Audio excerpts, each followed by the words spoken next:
(4차) 산업혁명이 시작된 고도기술 시대. 세상은 지금 IT와 주변 기술이 융합된 새로운 세계로 달려가고 있습니다. 이에 따라 교육시설 관리 분야에도 세상의 발전 속도에 맞춘 새로운 정보 시스템이 필요합니다. 에듀빌은 미래 시대를 대비한 차세대 시스템으로 학교 시설 관련 기관간 정보 연계를 바탕으로 교육행정기관 및 국민을 위한 시설관리 정보 서비스를 제공하고 있습니다. 다음은 업무 효율성 증대입니다. 국가의 시설사업 정책에 대한 데이터 기반의 과학적 수립이 가능하고 시도교육청에서는 표준 프로세스 정립, 적정한 예산 집행, 시설관리 업무와 이력 확보는 물론 시설 운영과 관리 비용을 절감할 수 있으며 담당자는 시설공사 운영 이력 확인, 건축과정 반복 업무 경감과 업무 수행 절차와 기준을 제시할 수 있습니다. 학교는 공사와 수선 요구 지원, 현황, 운영 정보 관리, 정기적인 점검 내역을 관리할 수 있습니다. 우리 아이들의 건강하고 안전한 교육 환경을 위해 대한민국 교육시설의 체계적인 관리와 진흥을 위해 2020년 12월 4일 교육시설법이 새롭게 시행됩니다. 교육시설법, 왜 필요할까요? 우선 교육시설법은 안전하고 쾌적한 교육 환경의 조성과 질 높은 교육 서비스 제공을 위해 제정되었습니다. 그동안은 교육시설의 안전 확보를 위한 고유의 법령이 존재하지 않아 타 법령을 적용해야만 했는데요. 유치원, 특수학교, 초등학교와 같은 일부 시설들만이 환경보건법에 따라 환경안전관리 기준을 적용받고 있었고 모든 교육시설의 안전을 포괄적으로 관리할 수 있는 법령은 없었습니다. 더욱이 최근 각종 자연재난과 인적재난, 노후한 학교시설 등으로 인해 교육시설 환경에 대한 국민적 불안감은 계속해서 고조되고 있습니다.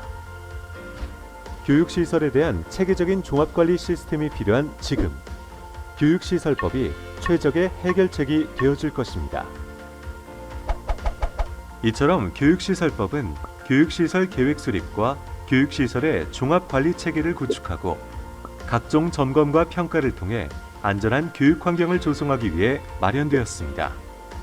뿐만 아니라 교육시설 정보관리와 미래형 교육 환경 조성을 위한 내용을 담고 있으며 교육시설 관리와 지원을 강화하기 위해 한국교육시설안전원 등의 전문기관 설립을 추진합니다. 학교에서 교육만큼이나 중요한 게 학생들의 안전입니다. 소방, 전기, 성면 철거 같은 시설물 관리는 그래서 전문가가 해야 합니다. 그런데 이 담당자를 새로 뽑지 않아서 회계 담당 직원이 대신하는 상황까지 벌어지고 있습니다. 예, 반갑습니다.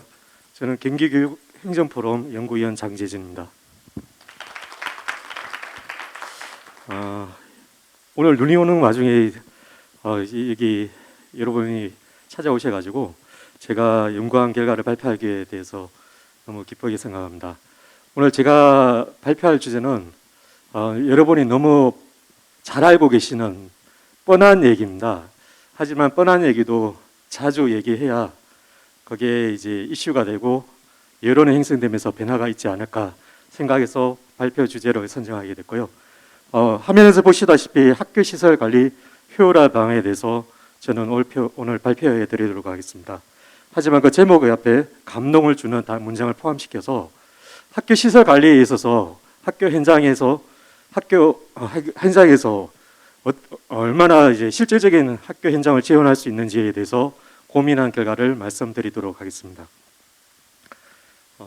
조금 전 동영상에서 보셨다시피 정부에서는 이제 그 시스템 에듀비라는 좋은 시스템을 개발하고 그다음에 그 교육시설법이라는 좋은 법률을 제정하면서 지원할 수 있는 체계는 이미 만들어 놓았습니다.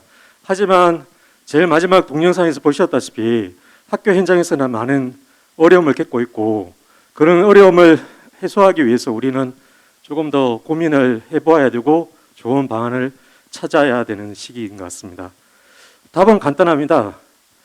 시스템과 법률은 다 준비되어 있는데 우리가 경기도교육청에서 아니면 학교에서 아니면 교육지원청에서 조직과 인력을 어떻게 운영하냐에 따라서 학교 현장이 만족하는 교육시설 관리가 되지 않을까 생각해 봅니다. 오늘 연구 자료는 제가 2019년도 경기교육 핵심 인재 양성 과정 정책 연구와 2021년 교육행정 리더십 아카데미 정책 연구를 통해서 학교 시설 관리 효율화 방안에 대해서 연구를 했었고요. 그 자료를 바탕으로 지금까지 그 이후에 변화된 내용까지 포함해서 연구 자료를 만들었습니다. 죄송하지만 마스크를 좀 벗고 해도 될까요? 네.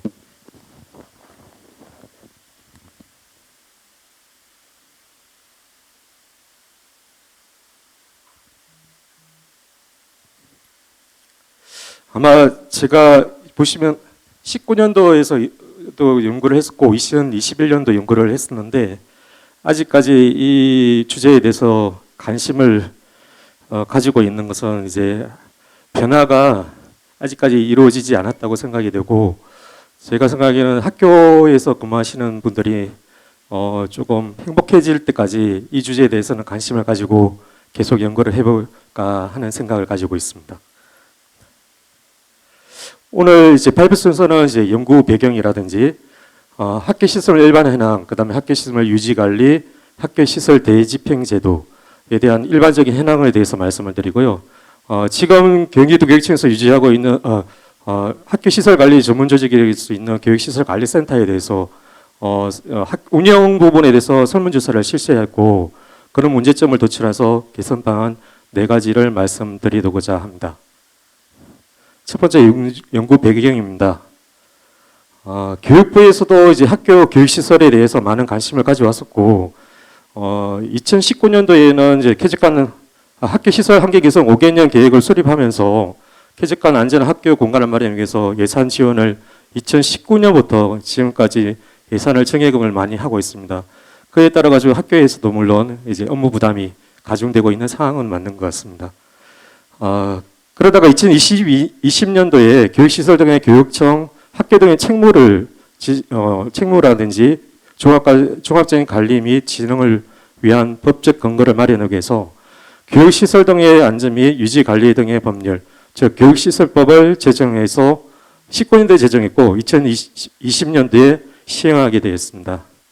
또한 올해 2022년에 새 정부가 출범한 이후에 유연하고 다양한 공간, 스마트 교실, 친환경 생태교육, 지역과 공유하는 복합화 시설을 기존에 했던 사업 외에 안전한 학습 휴가라는 이슈에 대해서 집중적으로 업무 계획에 포함을 시켜서 계속 업무를 추진하고 있는 상황입니다. 교육시설법에 대해서 간단하게 이제 주요 내용을 말씀드리면 교육시설에 대해서 이제 계획을 수립한다든지 안전 유지 관리 기준을 마련하는 중장기 관리 계획, 그다음에 교육시설 안전 인증제 이를 포함한 교육시설 안전 확보 강화, 교육시설 전문 인력 양성을 위한 교육시설 조성 강화를 포함한 교육시설 종합 관리 대책을 구축하는 것이 교육시설법의 주요 골자입니다. 이에 따라서 교육부 장관은 5년마다 이제 교육시설 기본 계획을 수립하게 돼 있고요. 저희 경기도 교육청에서는 매년 이제 교육시설 안전과 유지 관리에 대한 시행 계획을 수립하게 되어 있습니다. 그 시행 계획에 따라서 이제 학교에서도 교육시설을 장애인 학교장이 이제 실행 계획을 수립하는데 이게 실제적으로 작년부터 이제 실행 계획을 수립을 했고 실행 계획을 수립하고 있는 상황입니다. 2021년도에 이제 이 교육시설법을 정착화시키면서 이제 정책 연구를 한 결과를 공청을 실시한 적이 있습니다.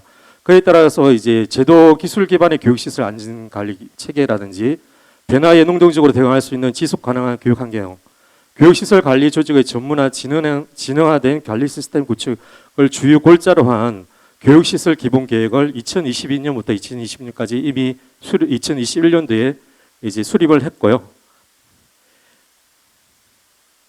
이에 따라서 경기도 교육청도 다양한 이제 업무를 추진하고 있습니다.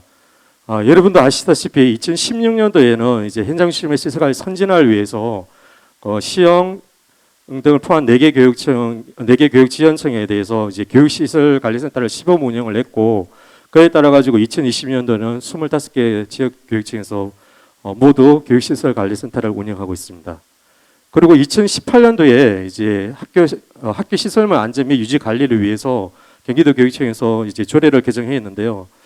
여기 조례를 개정할 때 조례는 잘 개정이 됐는데 좀 아쉬운 부분은 경기도 교육청이 조례 내에 교육 규칙을 이제 제정을 해야 된다고 강행 규정이 있는데도 불구하고 경기도 교육청은 그때 당시에 수립을 하지 않았습니다.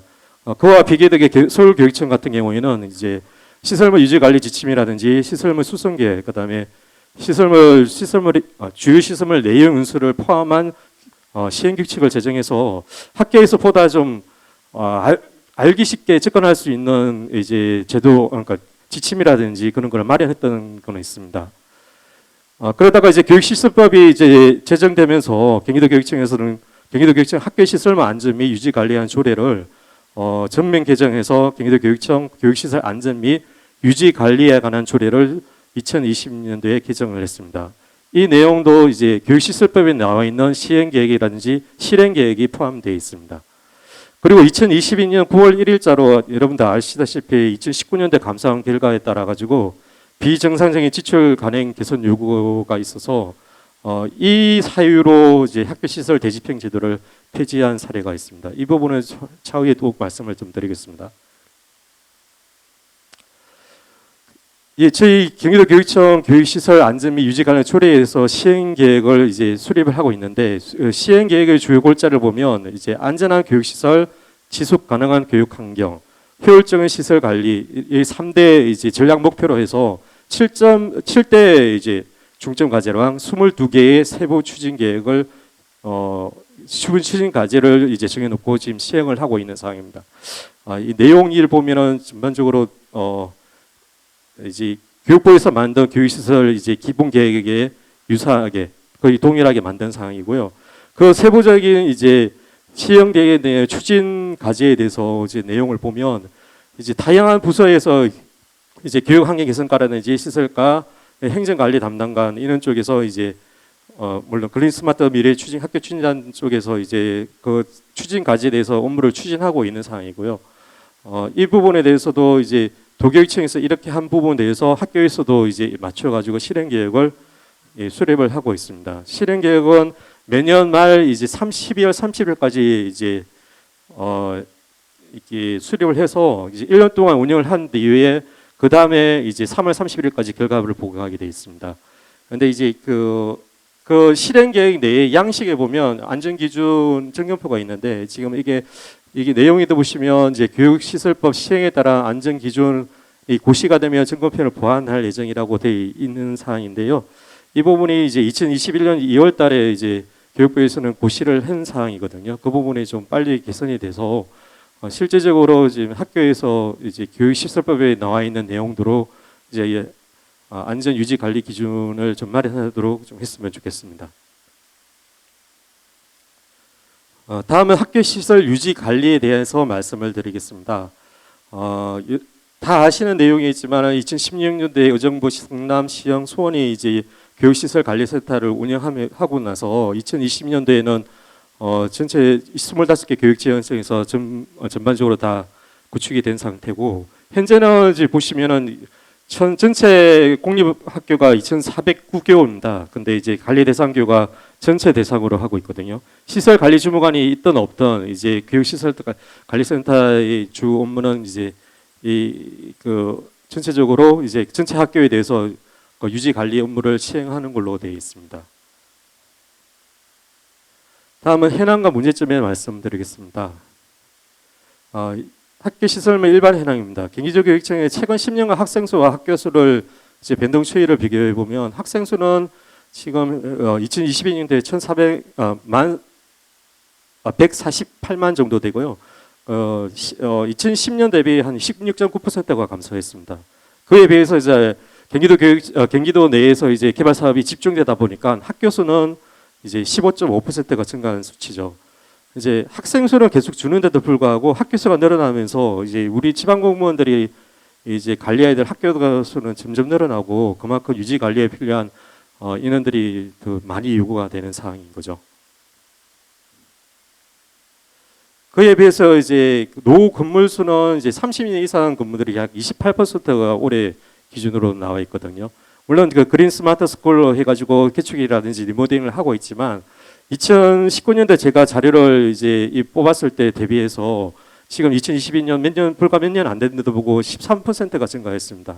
그만큼 노화 정도 속도가 아주 빠르게 있고 그에 따라서 교육부에서 아까 말씀 5개년 계획에서 예산 투입을 늘려나가고 있는 상황이며 그러면서 점점 업무 양은 좀 많아지겠죠. 이제 지방 공무원들이 제 교육행정직뿐만 아니라 시설직에 대해서도 업무 부담 아니면 시설 관리직에 대해서도 업무 부담이 증가하고 있는 실정입니다.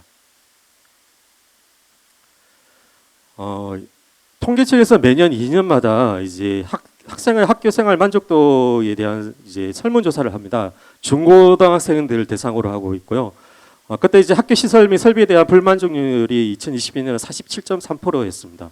근데 이제 2012년도를 비교했을 때는 지금 계속 좋아지고 있는 만족률이 좀 높아지고 있는 거는 맞거든요. 왜냐하면 이게 예산을 투입해서 학교 시설을 계속 이제 업데이트를 시키고 있고 업그레이드를 시키고 있기 때문에 그에 대한 만족도가 조금씩 높아지는 것 같습니다.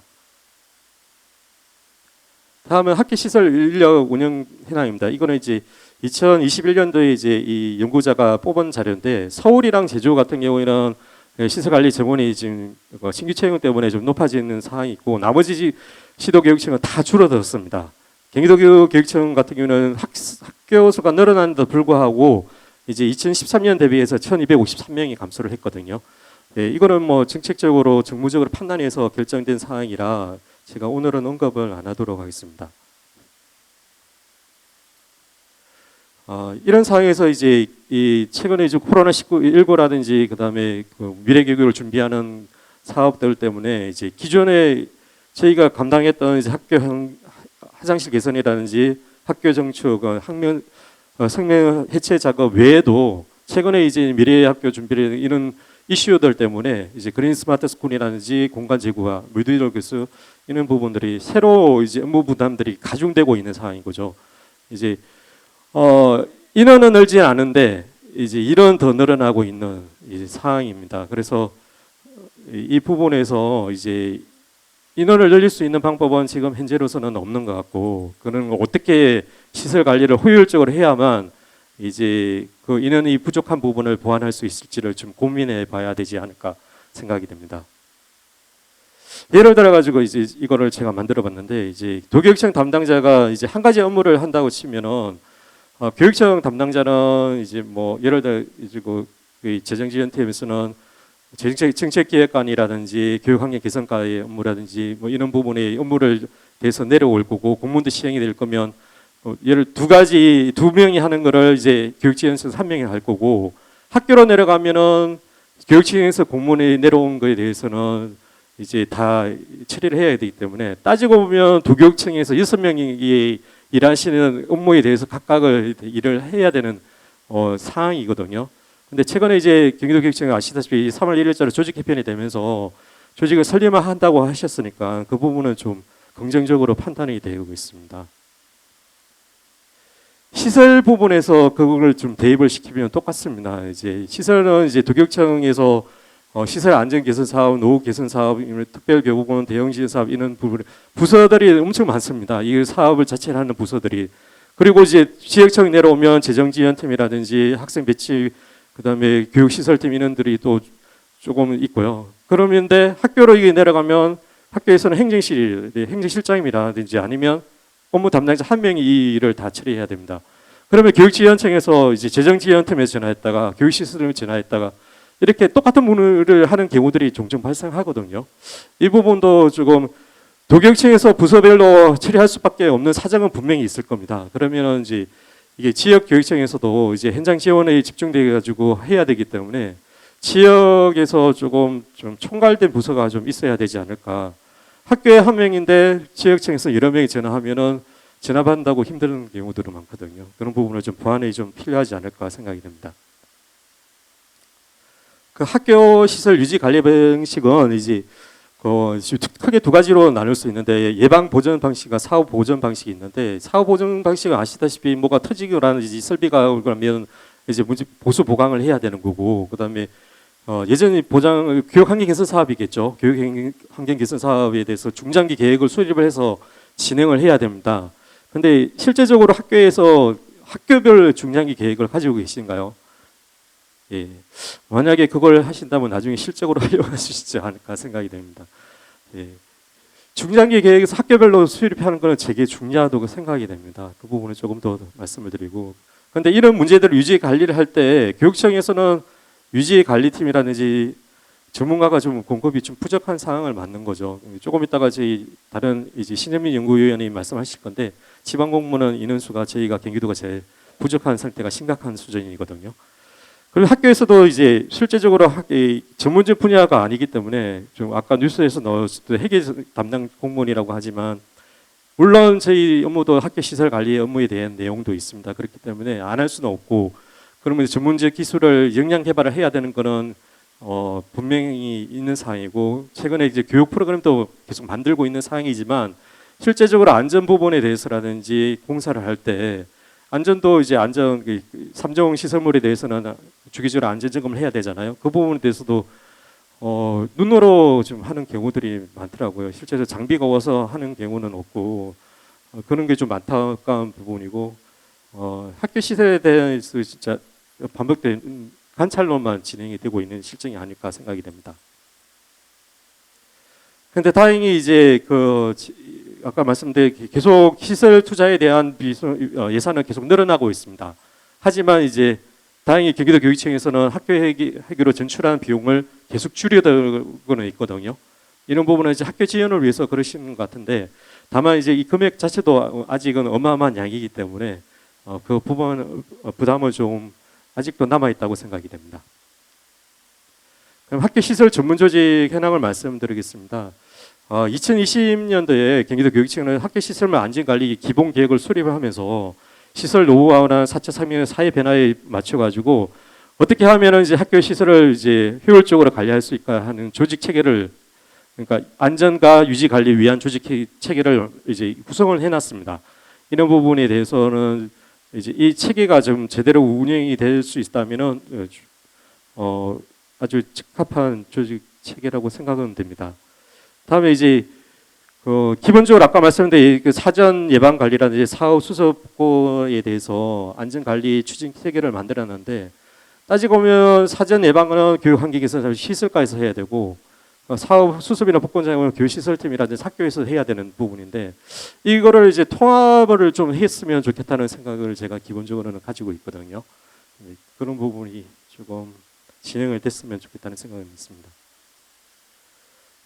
교육시설센터 자체의 구청 목적은 이제 이 2017년도 경기도 교육연구원에서 이제 연구 논문에 따르면 전문성, 체계성, 효율성, 안전성 측면에 의해서 교육시설관리센터를 이제 구축을 했습니다. 그 구축을 한 목적의 시설 유지 관리 지원 조직과 이제 시스템 재구조를 목적으로 하고 있었고요. 전문성 분야에서 전문적 관리에 필요한 기술 인력이 필요했고, 그 다음에 이제 데이터 구축이나 이력 관리, 매뉴얼 등 같은 체계적 관리 시스템이 필요하다는 취지에서 진행이 됐습니다. 그리고 예산 자체에 대해 효율적 관리라든지 배분도 효율적으로 했으면 좋겠다는 그런 이런 네 가지 목적 때문에 교육시설관리센터는 구축이 됐었고요. 교육시설관리센터 같은 경우에도 이제 이런 구축한 이후에도 이제 학교 시설 관리에 대해서 업무 개선을 위해서 2016년도에 선진화, 그다음에 2019년도에 내실화 방안, 그다음에 2021년도에 핵심 운영 방안을 마련해서 학교에서 어떻게 하면 조금 만족스럽게 업무를 처리할까 노력을 지금 정말 많이 하고 있거든요. 실제적으로 행강 같은 경우에서도 TF를 구성해서 매년 이 사업 자체에 이제 업그레이드를 시키기 위해서 노력은 하고 있는 상황입니다.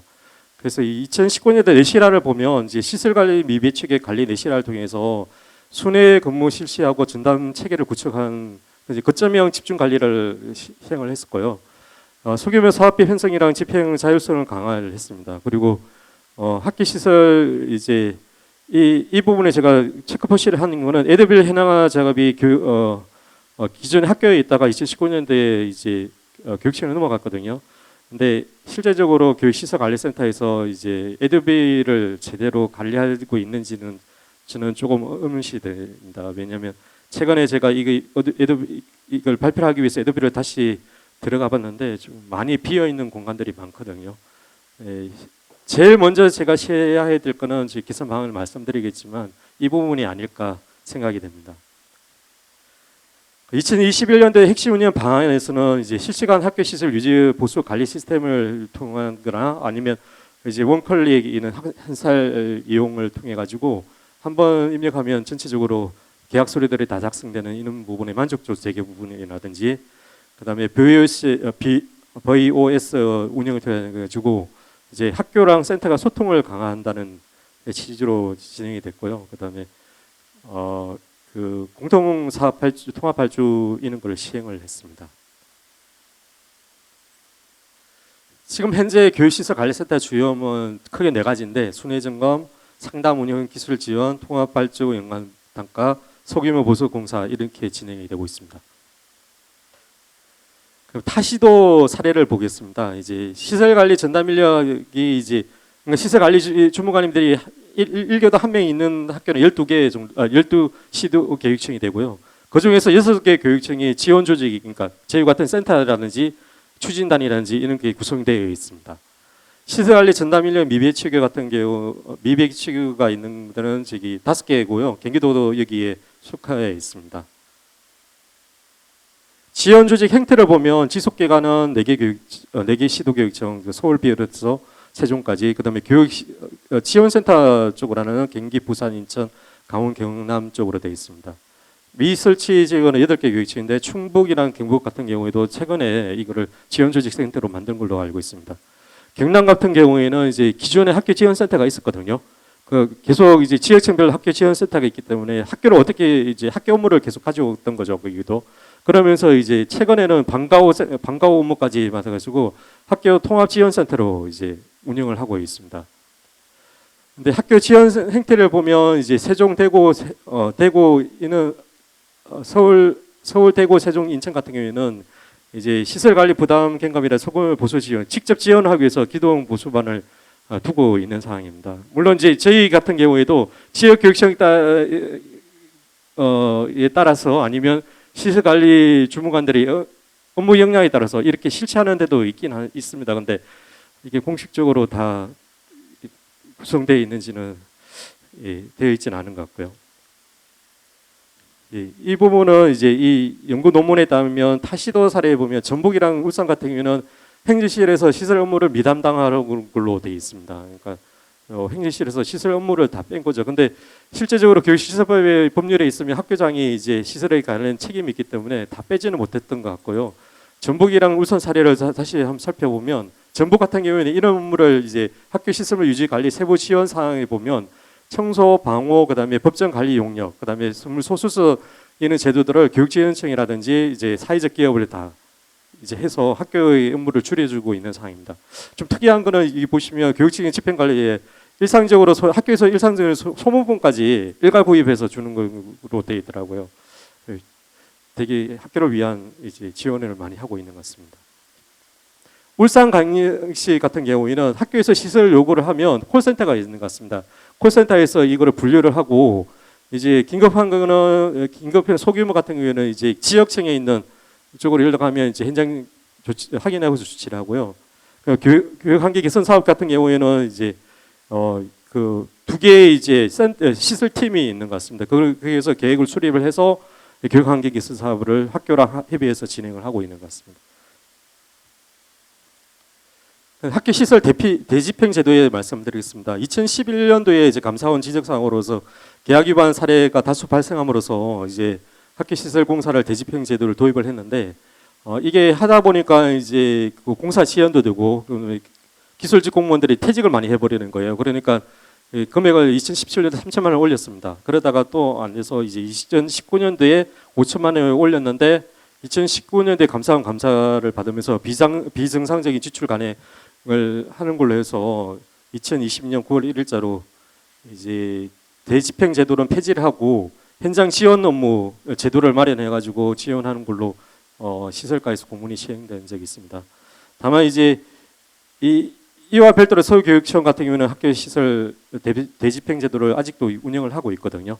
이 부분에 보면 5천만 원 이상, 물론 대상이 정해져 있긴 합니다. 5천만 원 이상인데 자체 공사로 복잡한 공사라든지 그다음에 교육청 집행 사업이라 동일한 연관되어 있는 사업 이런 식으로 하고 있고요. 학교에서는 이제 계약 상대자 지정하면 계약만 하고 대가 지급하라고 하면 대가만 지급하는 이 정도만 하고 있는 것 같습니다.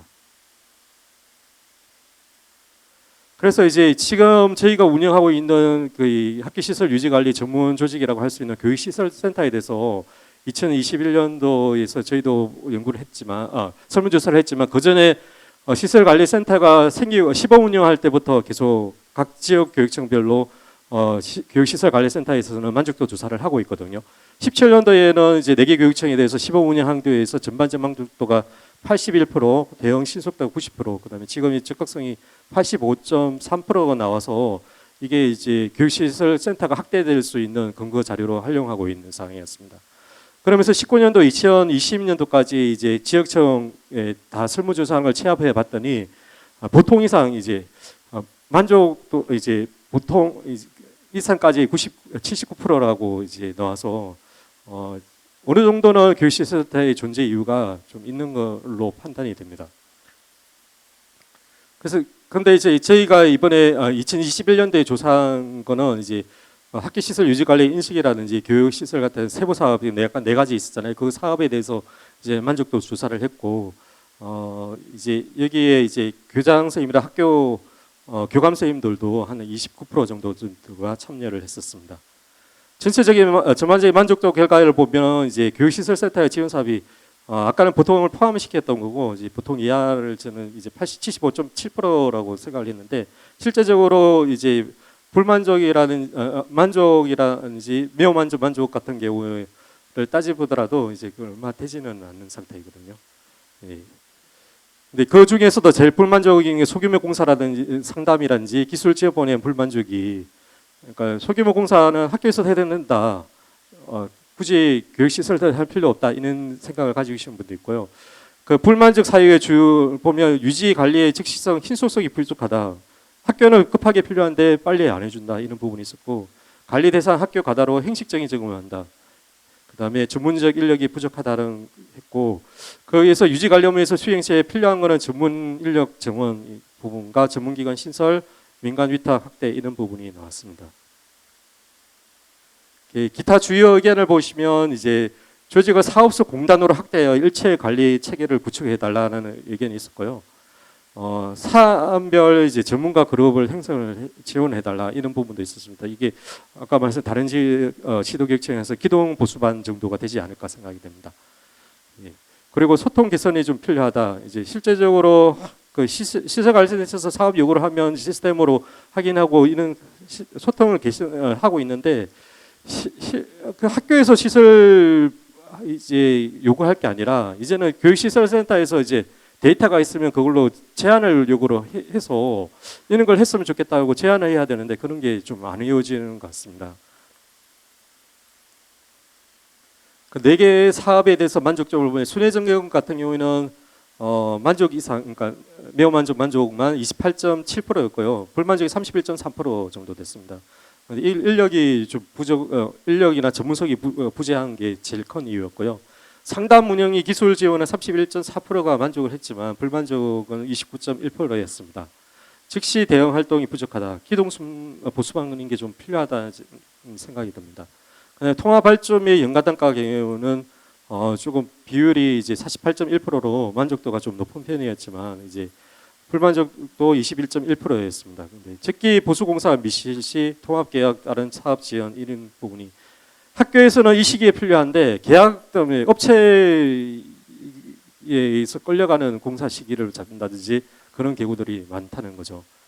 소규모 부속공사도 이거는 이제 학교 예산을 증가하는 차원에서 만족도가 높았던 것 같습니다.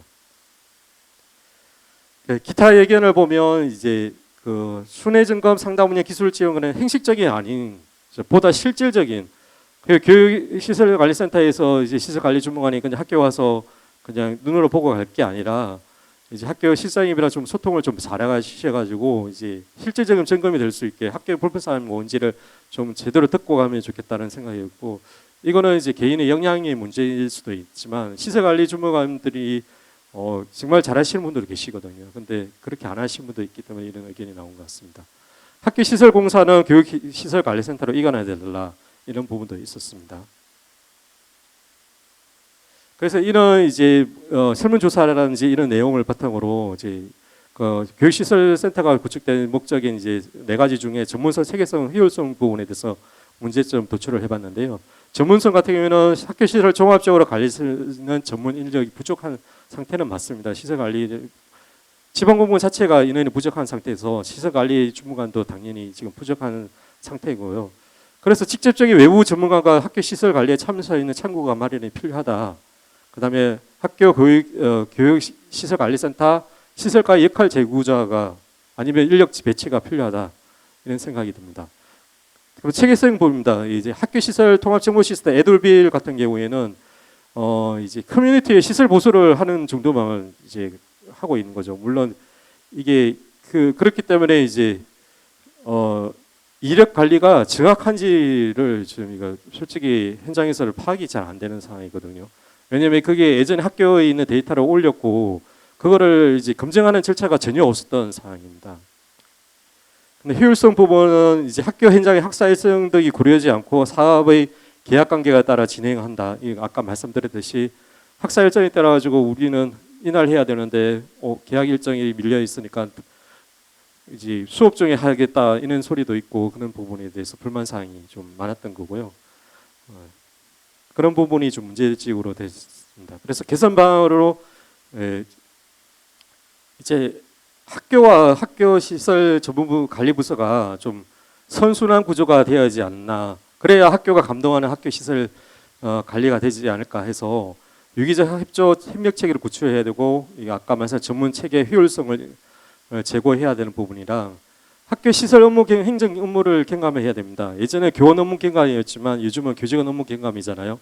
학교에는 교원을 위한 이제 업무 경감을 할 게 아니라 이제 지방 공무원을 위한 업무 경감도 같이 병행이 돼야 되고 시설 부분이 그 부분이 하나가 돼야 되지 않을까 생각이 됩니다. 그래서 총 4가지에 대해서 이제 개선 방안을 도출했고, 첫 번째가 학교 시설물 이력 관리 전문화입니다. 조금 전에 말씀드렸듯이 이제 에도비라는 정말 좋은 시스템입니다. 이게 홍보 자료 동영상을 보면은 이 시스템만 있으면 정말 획기적으로 학교 업무를 좀 줄일 수 있지 않을까 생각이 드는데도 불구하고 잘 활용을 못 하고 있습니다. 도면이라든지 그런 게 다 올라와 있지만은 실제적으로 교육 환경에서는 신청도 거기서 받지를 못하고 있어요. 그런 상황이 있어 그거를 조금이라도 이제 하려면은 처음에 그 데이터에 대한 정확성을 좀 파악을 해야 되는데 그 부분에 한시적이라도 전문가 집단을 좀 구성을 해서 그 데이터가 맞는지 학교 현장을 확인한 다음에 예전에 교육고무직원의 인사기록 카드를 만들 때도 그런 절차를 거쳤거든요. 학교에서 다 나이스의 인사기록을 만들면서 나중에 급여를 교육청 가져오기 위해서 인사기록을 만들 때도 학교에 있는 서류를 다 입력하고 검증하는 절차를 거쳤습니다. 근데 시설 부분에 대해서는 그런 검증 절차가 없었던 거거든요. 그런 부분에 학교 전문가를 한시적으로 운영을 해서 학교 시설 통합 정보에 있는 자료들을 이제 정확성을 확보한 다음에 이게 시설가랑 사전 보수랑 사전 예방이랑 사후 보존이 같이 진행이 돼야 됩니다. 사후 보존은 교육시설센터에서 네가 알아서 해. 그다음에 시설가는 사전 예방을 해. 이렇게 하면은 학교에서는 2가지 일을 같이 할 수밖에 없습니다. 통합되게 같이 진행을 했으면 좋겠다는 생각이 있습니다. 정말 간단한 거거든요. 이제 에듀비를 보면은 에듀파일 연계 정보가 계약 정보가 교육청에서 하는 사업들은 다 연계 정보가 에듀파일 다 들어오고 있습니다. 근데 이제 학교에서는 소규모로 보수하는 물론 시설센터에서 하는 것도 다 들어오거든요. 정보가 연계하면. 근데 학교에서 하는 소규모 보수 내용은 들어오지가 않아요. 직접 입력을 해야 되거든요.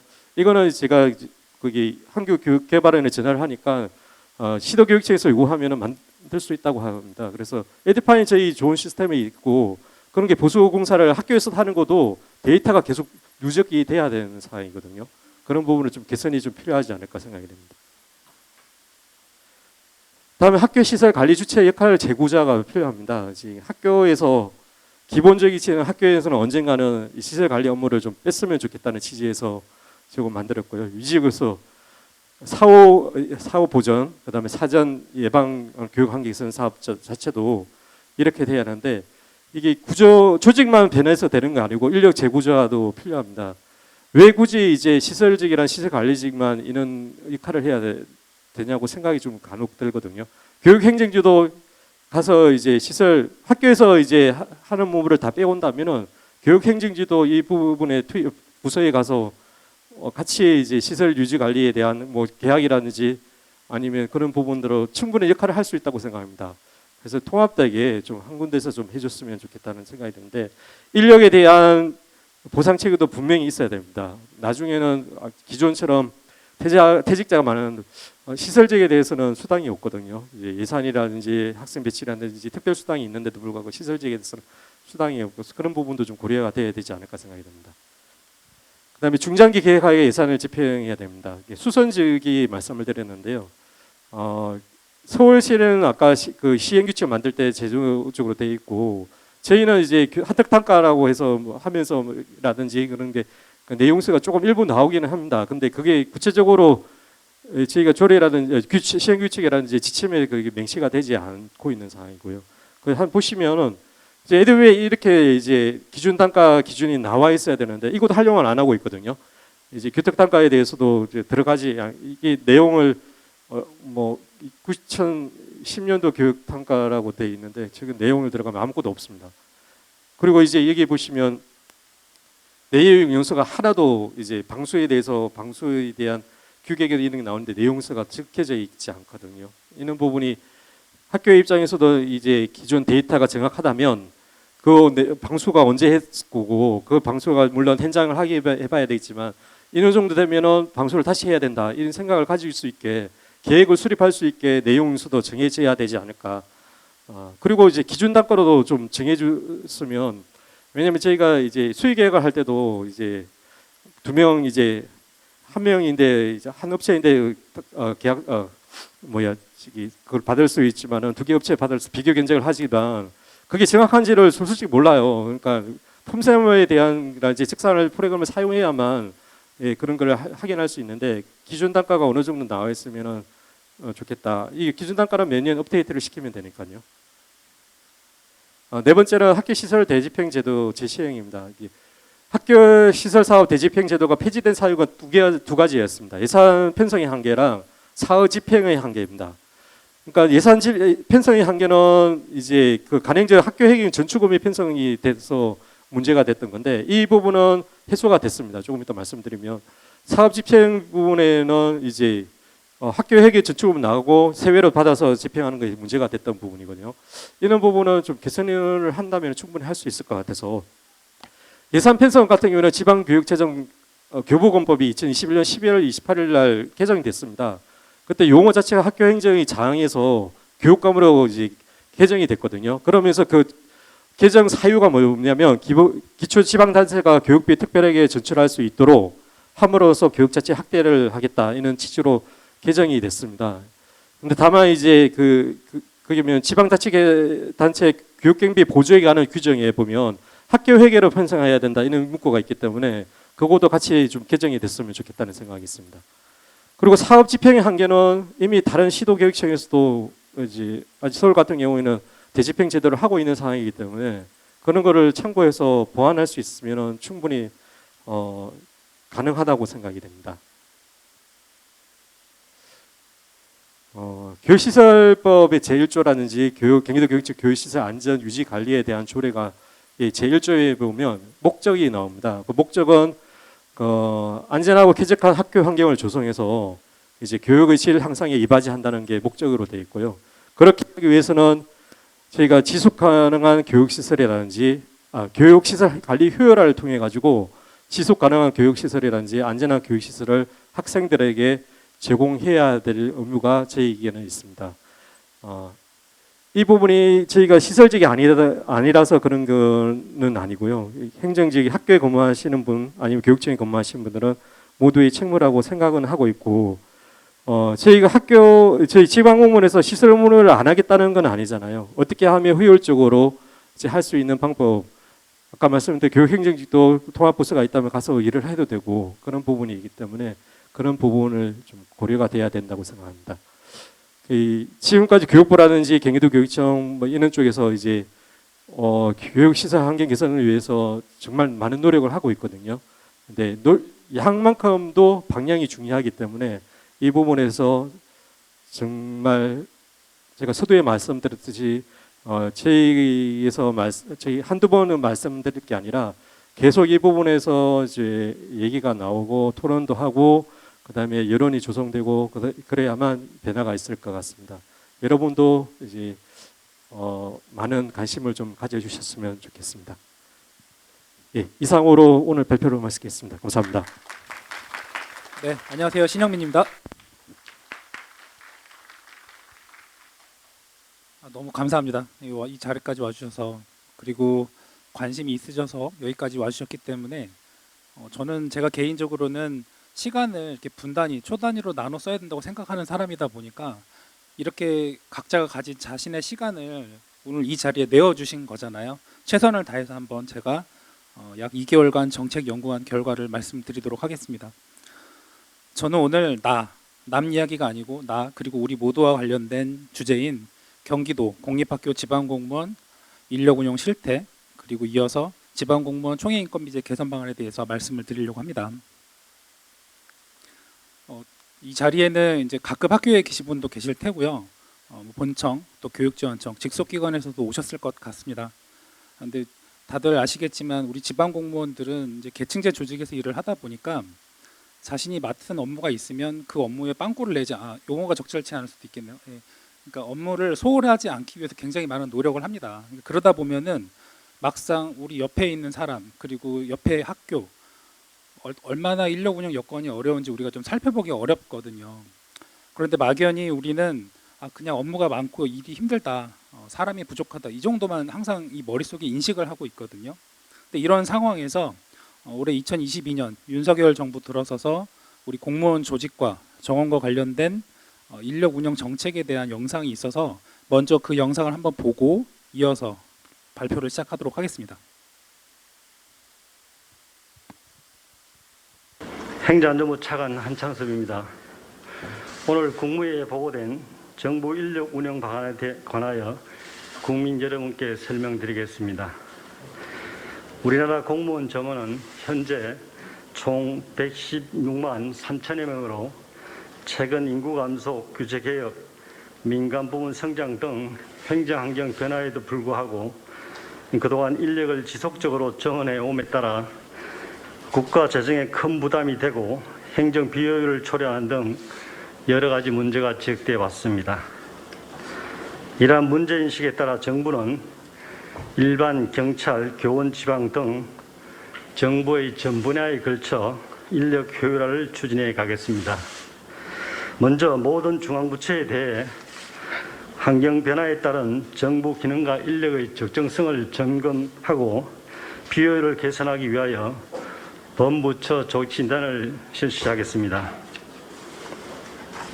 또한 범정부 차원에서 정원의 일종의 풀 개념으로 공동으로 관리 활용하는 통합 활용 정원제를 도입하여 매년 부처별로 정원의 1%를 감축하고 감축된 정원은 정책 우선순위에 따라 필요 부처에 지원하도록 하겠습니다.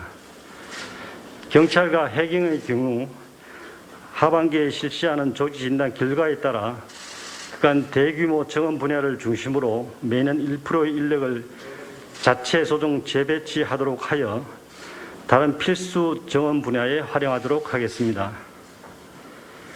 교원의 경우 범정부적으로 수립한 중장기 교원 수급 계획에 따라 연차별로 인력을 효율적으로 운영해 나가도록 하겠습니다. 지방 공무원도 국가 공무원과 마찬가지로 향후 5년간 기준 인력을 현재 수준으로 유지하고 재배치 목표 관리를 통해 신규 행정수에는 재배치 인력으로 운영하도록 하겠습니다. 마지막으로 책임 장관제 구현과 각 기관 역정사업의 적극적인 성과 창출을 지원하기 위하여 자율기구제 도입과 실국간 기능조정 활성화, 인건비 절감을 통한 정원 직급 조정 등 각 부처의 조직 운영 자율성을 확대하는 방안도 함께 추진할 예정입니다. 정부는 향후 5년간의 정부 조직과 인력을 국민 눈높이에 맞도록 효율적이고 안정적으로 운영하여 급변하는 행정 환경에 유연하게 대처해 나가도록 하겠습니다. 감사합니다. 보셨다시피 향후 5년간 저희 지방공무원 인력을 다 동결하겠다고 합니다. 오늘 제가 말씀드리고자 하는 주제는 이 한 문장으로 다 요약을 할 수가 있습니다. 교육부의 지방교육 행정기관 지방공무원 총회인건비제 개선이 필요합니다라는 말씀을 제가 주장하려고 하는 것이고요. 이대로 그냥 제가 말씀을 드리면 잘 이해가 안 되실 거예요. 그래서 제가 이 자리에 계신 한 분 한 분을 제가 얼굴을 쳐다보면서 다 설득을 시키겠습니다.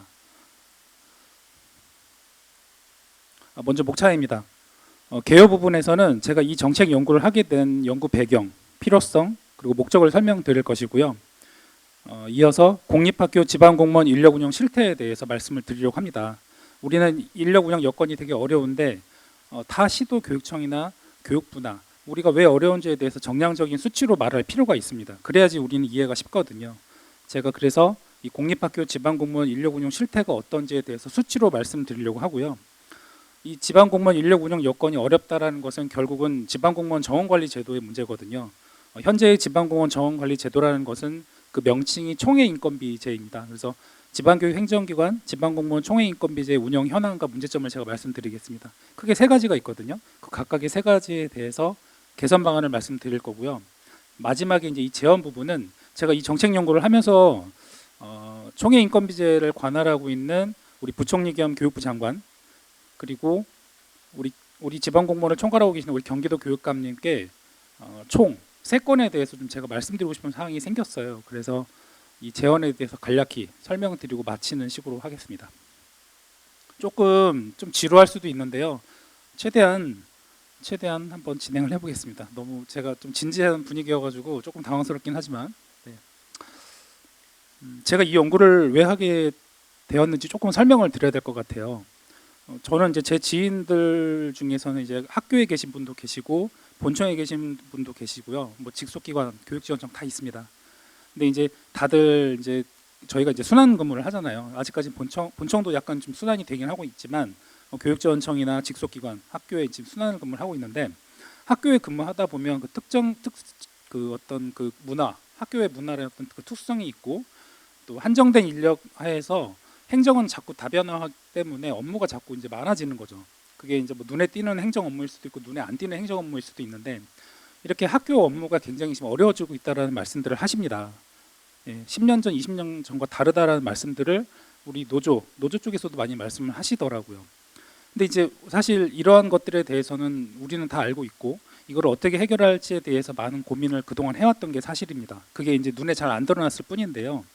그렇기 위해서 업무를 그러면 뭐 통합한다든지 폐지한다든지 이런 걸 많이 경험을 해봤죠. 근데 결국은 항상 그 종착지가 어디로 떨어졌냐면 인력 증원이 필요하다. 항상 이렇게 이제 결론이 났었거든요.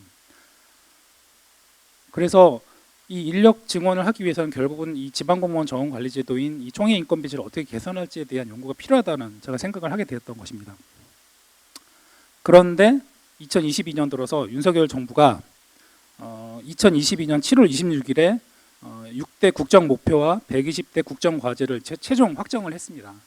근데 우리 그 공무원과 관련된 국정 과제는 어떤 언급이 있었냐면 오른쪽에 보시면 유연하고 효율적인 정부 체계 구축을 하겠다고 지금 하고 계시거든요. 아까 영상에서도 보셨지만 윤석열 정부 5년 동안 지방공무원 정원을 동결한다고 합니다. 근데 이따 후에 나오겠지만 경기도는 지금 1년에 43개, 43개씩 학교를 신설을 하고 있습니다. 매년 학교를 이렇게 신설하고 있거든요. 제가 지방공무원 정원관리제도에 대해서 우리 경기도 의회에서도 좀 입장문을 발표해달라는 건의를 하기 위해서 제가 도의원들 앞에서도 이런 어떤 PPT를 펼쳐놓고 말씀을 드린 적이 있는데요. 1년에 43개씩 기관이 신설되어라는 표현을 저한테 하시더라고요. 그러니까 이게 바로 경기도만의 특성인 겁니다. 이게 같은 경기도 도의원들도 이런 내용을 관심이 없으면 잘 모르시더라고요. 이렇게 학교가 신설된다라는 거는 그만큼 그 신설된 학교에 정원이 더 투입돼야 된다는 것을 얘기하는 겁니다. 그런데 윤석열 정부에서는 지방공무원 정원을 동결하겠다. 그리고 이렇게 추가적인 신설 수요는 인력을 재배치하겠다라는 지금 말을 하고 있거든요. 그래서 저는 이러한 사실들을 우리 지방공무원들 내지는 뭐 도의원이든 어떤 우리한테 도움을 줄 수 있는 모든 분들한테 이런 상황을 좀 얘기하고 공유하고 이런 실태를 좀 말씀드리고 싶다라는 그런 마음이 좀 있었어요, 제가. 그래서 제가 이 정책 연구를 하게 되었습니다. 연구 목적입니다. 잘못된 주장과 정보가 너무 많습니다. 제가 이 총회 인건비제에 대해서 정보가 이렇게 투명하게 지금 공개되어 있지 않은 상황이었기 때문에 이 총회 인건비제에 관련된 중앙 부처가 교육부잖아요. 그래서 교육부에 계속 정보 공개를 청구를 해서 총회 인건비제와 관련된 정보 10년치를 다 제가 받았고요. 여기 있는 내용들을 다 보고서에 넣어놨습니다. 지금 이제 출력된 인쇄물은 한 70페이지 정도 되는데요. 제가 원래 만든 페이퍼는 한 583페이지거든요. 근데 그거를 저희가 제공해드리긴 좀 여건이 어려워서 파일로 다 제가 제공을 해드리도록 하겠습니다. 두 번째 이제 연구 목적은 정량화된 근거가 없습니다. 우리 경기도 공립학교의 인력 운영 실태를 분석을 해서 정량적으로 수치화해서 왜 우리가 어려운지 교육청 간에 비교를 해서 제가 보여드리려고 합니다. 세 번째는 경기도만의 어려움 해결이 필요합니다. 사실 아까 제가 말씀드렸지만 경기도 도의원이든 뭐 국회의원이든 관심이 없으면 우리 경기도에 학교가 신설이 43개씩 되는지 잘 모르시거든요. 이런 어떤 그 경기도만의 어려움이 뭔지를 말씀드리고 총회 인건비제를 어떻게 개선할지 그 개선 방안을 도출하는 것이 오늘 연구의 목적이었고 그 결과를 제가 오늘 말씀드리려고 합니다. 이게 풀텍스트 이제 QR코드 주소인데요. 파일 형태는 제가 PDF로 만들었고 분량은 583페이지 정도 됩니다. 그래서 제가 항상 보고서를 만들 때 우리 중학교 3학년 학생한테 제가 설명한다라는 느낌으로 페이퍼를 좀 만들거든요. 그런데 이제 제가 이 총회 인건비제에 대해서 오늘 개선 방안까지 말씀을 드리겠지만 이게 이 업무를 해보지 않으면 사실 익숙치가 않습니다. 그러니까 이제 이게 직접 그 일을 해보지 않으면 다 잘 모르잖아요. 그래서 그런 것까지 고려하다 보니까 이제 양이 좀 많아졌고요. 이 페이퍼를 보시면 정원관리 제도에 대한 이론까지 다 넣어놨습니다. 우리 1950년대 때부터 우리 공무원 정원관리 제도가 어떻게 변천되어 왔는지도 다 넣어놨거든요. 그래서 보시기에 조금 어려울 수도 있겠지만 이런 것들이 왜 개선 방안이 이렇게 나왔는지를 아시려면 이런 기초에 대한 정보가 좀 있어야 되기 때문에 최대한 제가 다 자료를 넣었고, 또 특히 이제 참고 자료 부분에 이제 부침 자료가 많이 있는데요. 아까 말씀드렸던 총회 인건비제 개선 방안에 대한 그 10년간 최근 10년간 총회 인건비제에 대한 어떤 원문도 제가 다 공개를 했고, 또 17개 시도교육청, 행정안전부, 법무부 뭐 이런 쪽에 다 정보 공개 청구한 자료들을 제가 다 부침으로 넣어놨습니다. 네, 다 찍으신 것 같아서 제가 다음 페이지로 넘기겠습니다. 자, 그러면은 이제 경기도 우리 공립학교의 이제 공무원 인력 실태가 어떤지에 대해서 제가 지금부터 설명을 드리도록 하겠습니다. 첫 번째는 17개 시도에는 각기 훈령이 있습니다. 훈령이 뭐냐면 명칭은 조금씩 다른데요. 시도 공립학교 지방공무원 정원 책정 기준이라고 있거든요. 우리 경기도에도 있고 나머지 이제 16개 시도에도 다 있는데 이 기준을 제가 비교해서 분석을 해봤습니다. 그랬더니 이제 결과가 어떻게 나왔냐면 경기도는 유사 규모 시도 및 나머지 시도에 비해 인력 운영 여건이 열악하다고 나왔습니다. 지금부터 제가 이렇게 말씀드리는 그 근거를 보여드리도록 하겠습니다. 이 정원 책정 기준이라는 것은 아마 익숙지 않으실 수도 있는데요. 시도별로 학급수 구간을 이렇게 설정을 해놓습니다. 지금 경기도 같은 경우는 학급수가 13학급 이하인 경우, 그리고 14학급부터 19학급 사이인 경우, 20학급 이상인 경우 이렇게 구분을 해놨어요. 단설 유치원 같은 경우. 지금 이 자료는 2022년 7월 1일 기준 자료입니다.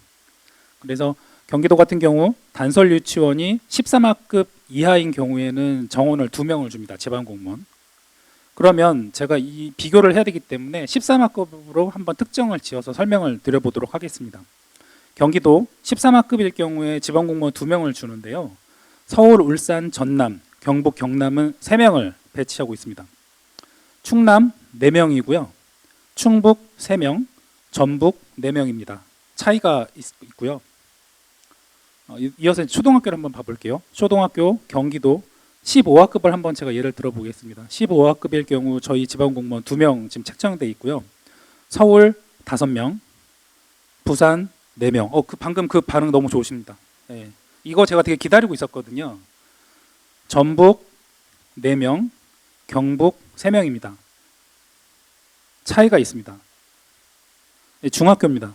중학교 우리 15학급일 경우에 저희 2명 책정하고 있습니다. 이게 지금 이 자료는 올해 7월 1일 기준 자료인 거를 생각하고 봐주시고요. 서울일 경우에는 서울은 이제 15학급일 경우에 5명 배치하고 있고요. 부산 4명, 전북 4명, 경북 4명입니다. 그러니까 경기도는 중학교가 15학급일 경우 지방공무원을 2명을 배치하는 데 반해 타 시도는 4명에서 5명 정도 배치한다고 이해하시면 되고요. 고등학교 같은 경우도 그냥 제가 그냥 요거는 좀 요약해서 말씀을 드리면 경기도는 고등학교가 10학급일 경우에 지방공무원 2명을 배정하는 데 반해 타 시도는 4명에서 7명을 배정하고 있습니다. 조금 전까지는 그 각 시도교육청에서 만들어진 공립학교 지방공무원 정원 책정 기준을 제가 말씀을 드렸고요. 이번에는 정원 규칙을 한번 제가 비교해서 분석을 했습니다. 입체적으로 분석하는 게 필요하니까요. 분석을 해보니까 경기도가 요거는 뭐냐면 공립학교 수 대비 일반직 공무원의 비율이에요. 계산을 해보면 우리 경기도는 이제 3.58이 나오더라고요. 근데 서울은 4.57이 나옵니다.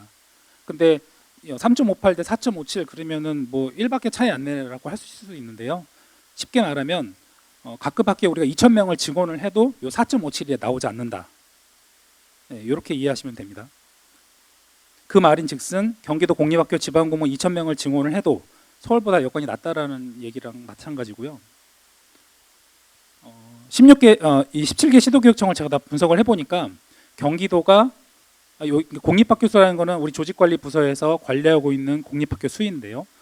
2415 배정된 정원이 8640이에요. 그래서 요 8640을 2415로 나누면 우리가 이제 3.58이 나오죠. 서울은 4.57이 나오고요. 인천 4.19, 부산 4.24. 혹시 잘 보이시나요? 아, 예, 다행입니다. 대전 4.01, 울산 4.10. 대부분 4점대예요. 그리고 뭐 경북, 경남, 제주 4.22, 4.27, 4.36. 그리고 3점대인 경우는 이제 이 전북 3.91, 경기보다 다 높은 데입니다. 이런데 전남 3.97, 경기도보다 낮은 데는 딱 세 곳입니다. 세종, 충남, 대구. 쉽게 말해서 이 표를 요약을 한다 하면은 이렇게 요약을 하면 될 것 같아요. 경기도의 공립학교 수 대비 배정 정원 비율이 3.58이다. 대부분의 시도가 경기도보다 여건이 좀 좋은 상황입니다. 이번에는 좀 더 다른 관점에서 한국지방교육연구소에서 조직 분석 보고서를 이제 매년 발간해서 내고 있습니다. 제가 이 건도 같이 검토한 이유는 뭐냐면 저는 경기도 교육감 소속된 지방 공무원이거든요. 어디 가서 경기도 인력 운영 여건에 대해서 얘기를 하면 좀 색안경 끼고 보거나 안 믿을 수 있기 때문에 객관적인 어떤 타당성을 확보할 수 있기 위해서 우리 한국교육지방교육연구소에서는 어떻게 이 부분을 판단을 하고 있는지를 제가 한번 살펴봤는데요. 그러면 한국지방교육연구소라는 곳이 어떤 연구기관인지를 우리가 알아야 되잖아요. 이 표는 뭐냐면 한국지방교육연구소는 이제 교육부에서 지정한 이제 정책중점 연구소예요. 한국지방교육연구소에서 하는 일은 지방교육 행정기관의 조직 분석, 진단, 그리고 총액 인건비제에 관련된 연구를 하고 있습니다. 그러면 이제 지방자치단체는 어떻게 하고 있냐면 이 한국지방행정연구원인데 행정안전부에서 관할하는 이제 연구기관입니다. 이 한국지방행정연구원에서는 지방자치단체의 조직 분석 진단 그리고 이제 기준 인건비제를 연구하고 있다는 거죠. 제가 이 슬라이드를 보여드리는 이유는 한국지방교육연구소가 발간하는 이 보고서에 대해서 공신력이 있다는 걸 제가 말씀드리고 싶어서 보여드리는 거고요. 한국지방교육연구소에서는 이제 이게 가장 최근 자료예요. 2011년 보고서인데 이렇게 말을 하고 있습니다.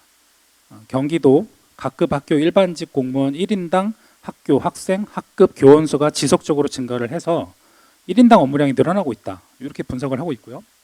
이렇게 얘기를 하고 있습니다. 배치된 공무원의 업무 스트레스를 해소해 줄 수 있는 방안이 필요하다. 이렇게 말을 하고 있습니다. 한국지방교육연구소는 저희가 돈을 대주는 기관이 아니거든요. 객관적인 위치에서 우리 경기도를 봤을 때 학교에 배치된 공무원의 업무 스트레스를 걱정해주고 있는 겁니다. 지금 저는 좀 충격받았거든요. 이 페이퍼를 보고서. 그리고 이제 두 번째로 이어서 뭐라고 말을 하고 있냐면 경기도 같은 경우는 이 교육행정 수요가 양적이나 질적으로 계속해서 지금 팽창을 하고 있다. 그래서 조직 및 인력 운영에 어려움이 있다. 이렇게 분석까지 해주고 있습니다. 그리고 마지막으로 경기도는 이런 어떤 굉장히 어려운 상황 속에서 인력 재배치를 통해서 인력을 효율적, 안정적으로 운영하고 있다고 말을 하고 있습니다. 근데 혹시 페이퍼 같은 거 이제 쓰실 거 아니에요, 각자? 근데 우리가 효율적이라는 말을 많이 쓰거든요. 근데 효율이라는 말은 굉장히 저는 무서운 단어라고 생각을 합니다. 왜냐하면 효율이란 말은 그 조직의 인적 구성원들이 굉장히 힘들다라는 것을 반대로 말하는 거거든요. 효율성을 추구할수록 우리 공무원들이 일하기 굉장히 어려운 상황이라는 겁니다.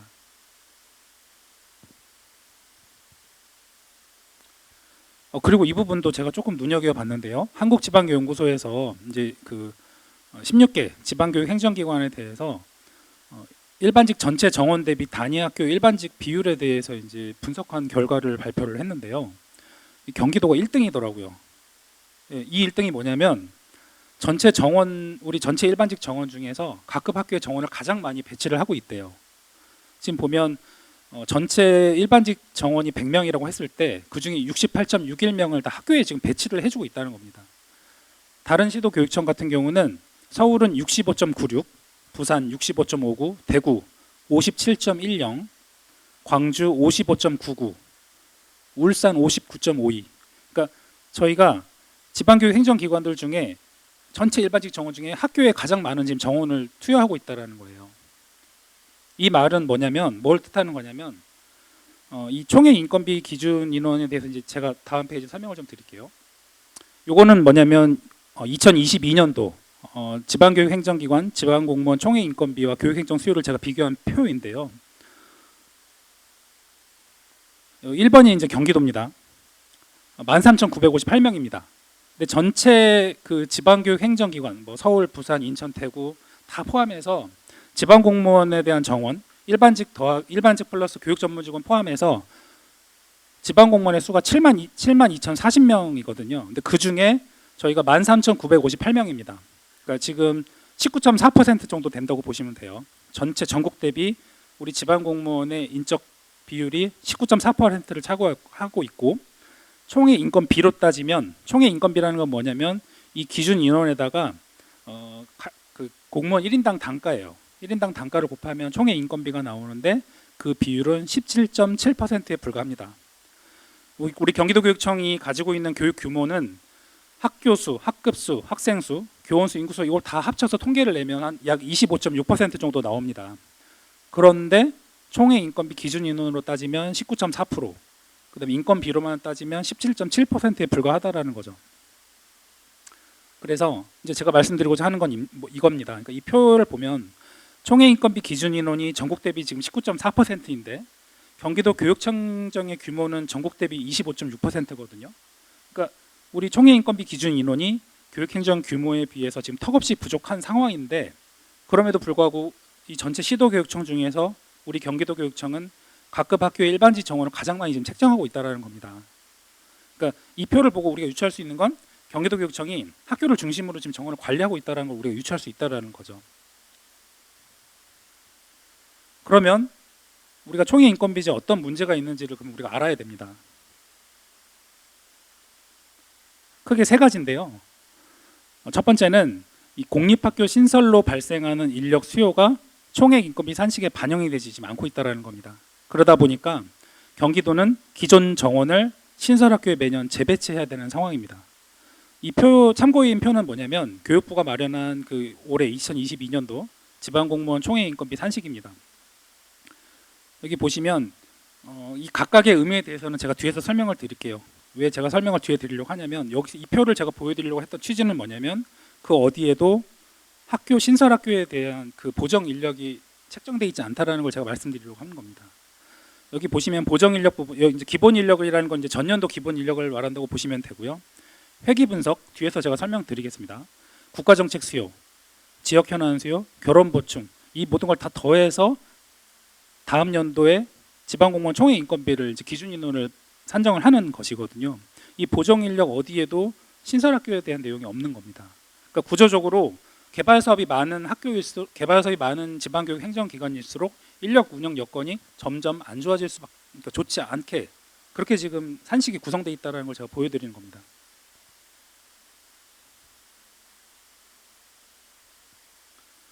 그러면 도대체 우리 경기도가 그리고 나머지 16개 시도교육청이 얼마나 그 신설학교가 생기는지 우리가 알아야 되잖아요. 정보공개 청구를 한번 제가 해봤습니다. 해보니까 경기도는 이제 매년 1년에 43개씩 지금 신설을 하고 있고요.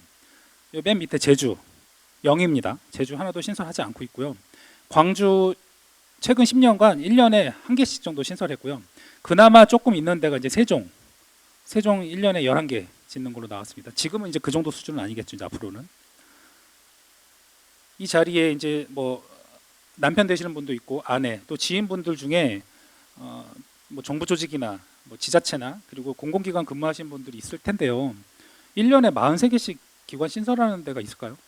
없습니다. 두 번째 총액 인건비의 어떤 그 문제점을 말씀드리면, 이 현재의 총액 인건비 회기 분석 산식이 교육행정 수요의 양적 팽창 그리고 질적 다양성을 측정하지 못하는 구조라는 겁니다.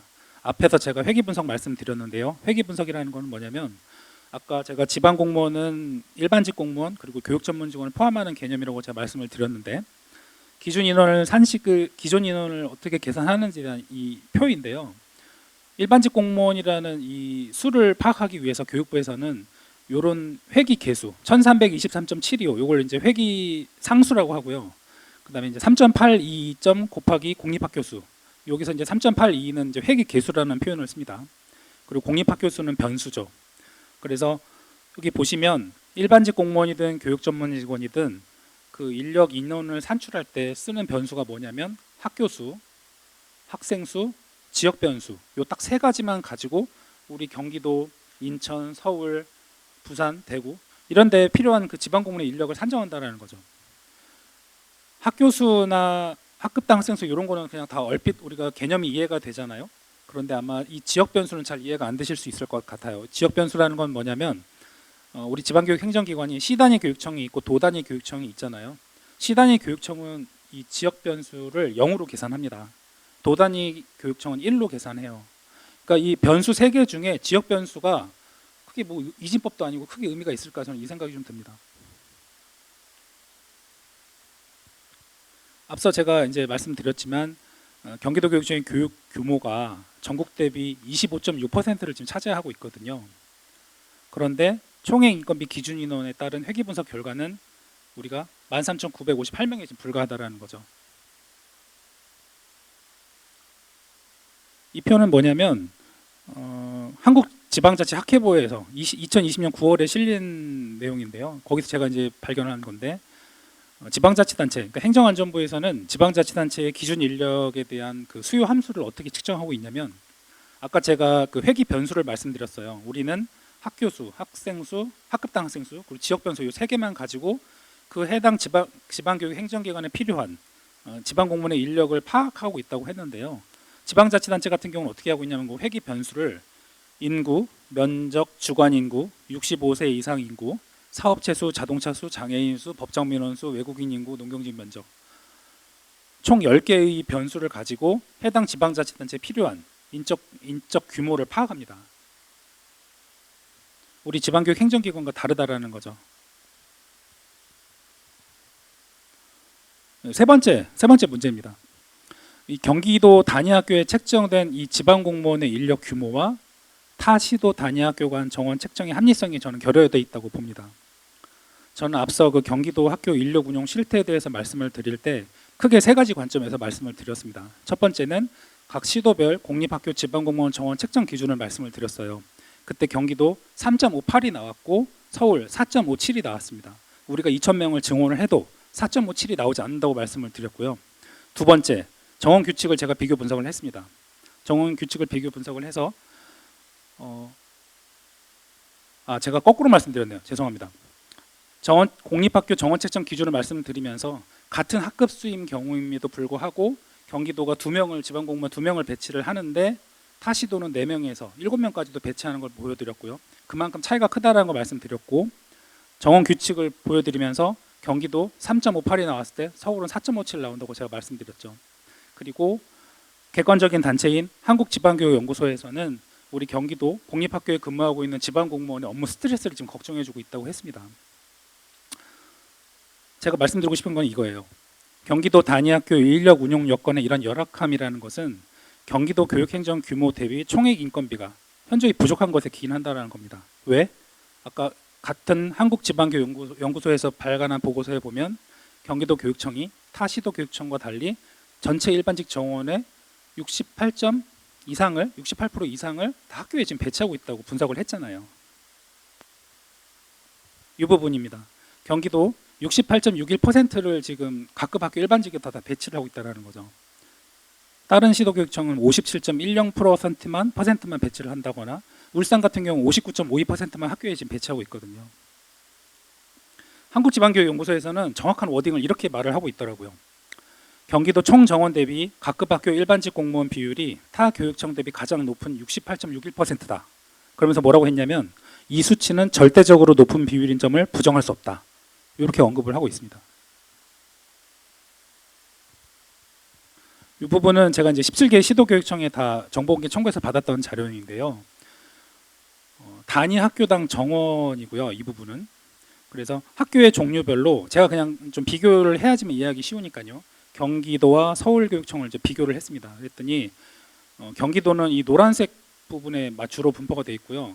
서울은 저희보다 한 단계 더 높죠. 경기도 이쪽 부분 초등학교 2명에서 4명 정도 사이 있는데 서울은 4명, 5명, 6명, 7명 이쪽에 가 있죠. 다 저희 경기도보다 대부분 단위학교당 배정된 정원이 더 높다는 걸 제가 보여드리는 겁니다. 그래서 제가 드는 생각은 우리 교육행정기관, 뭐 본청, 직속기관, 교육전청 그냥 다 차치하고 일선 교육기관인 학교만큼은 우리 학생과 대민을 위한 교육행정 서비스를 원활히 추진해야 된다는 측면에서도 공립학교 지방공무원 정원 책정 기준을 조금 더 서울시 교육청 수준으로 현실화될 필요가 있다는 걸 제가 말씀드리고 싶은 겁니다. 그러면 우리가 이제 문제는 알았는데 그럼 대안을 제시를 해야 됩니다. 어떻게 총회 인건비제를 개선해야 될지 좀 말씀을 드리고 싶어요. 첫 번째는 총회 인건비 기준 인원 산식에 공립학교 등 기관 신설에 필요한 이 소요 인력을 직접 반영하라는 겁니다. 아까 제가 이 회계 분석에서 필요한 내용들을 설명을 드린다고 했는데요. 이 현재는 기존 인원을 산정할 때 전년도 기본 인력의 결혼 보충이라는 게 뭐냐면 파견간 인력을 보충해 준다고 생각하시면 됩니다.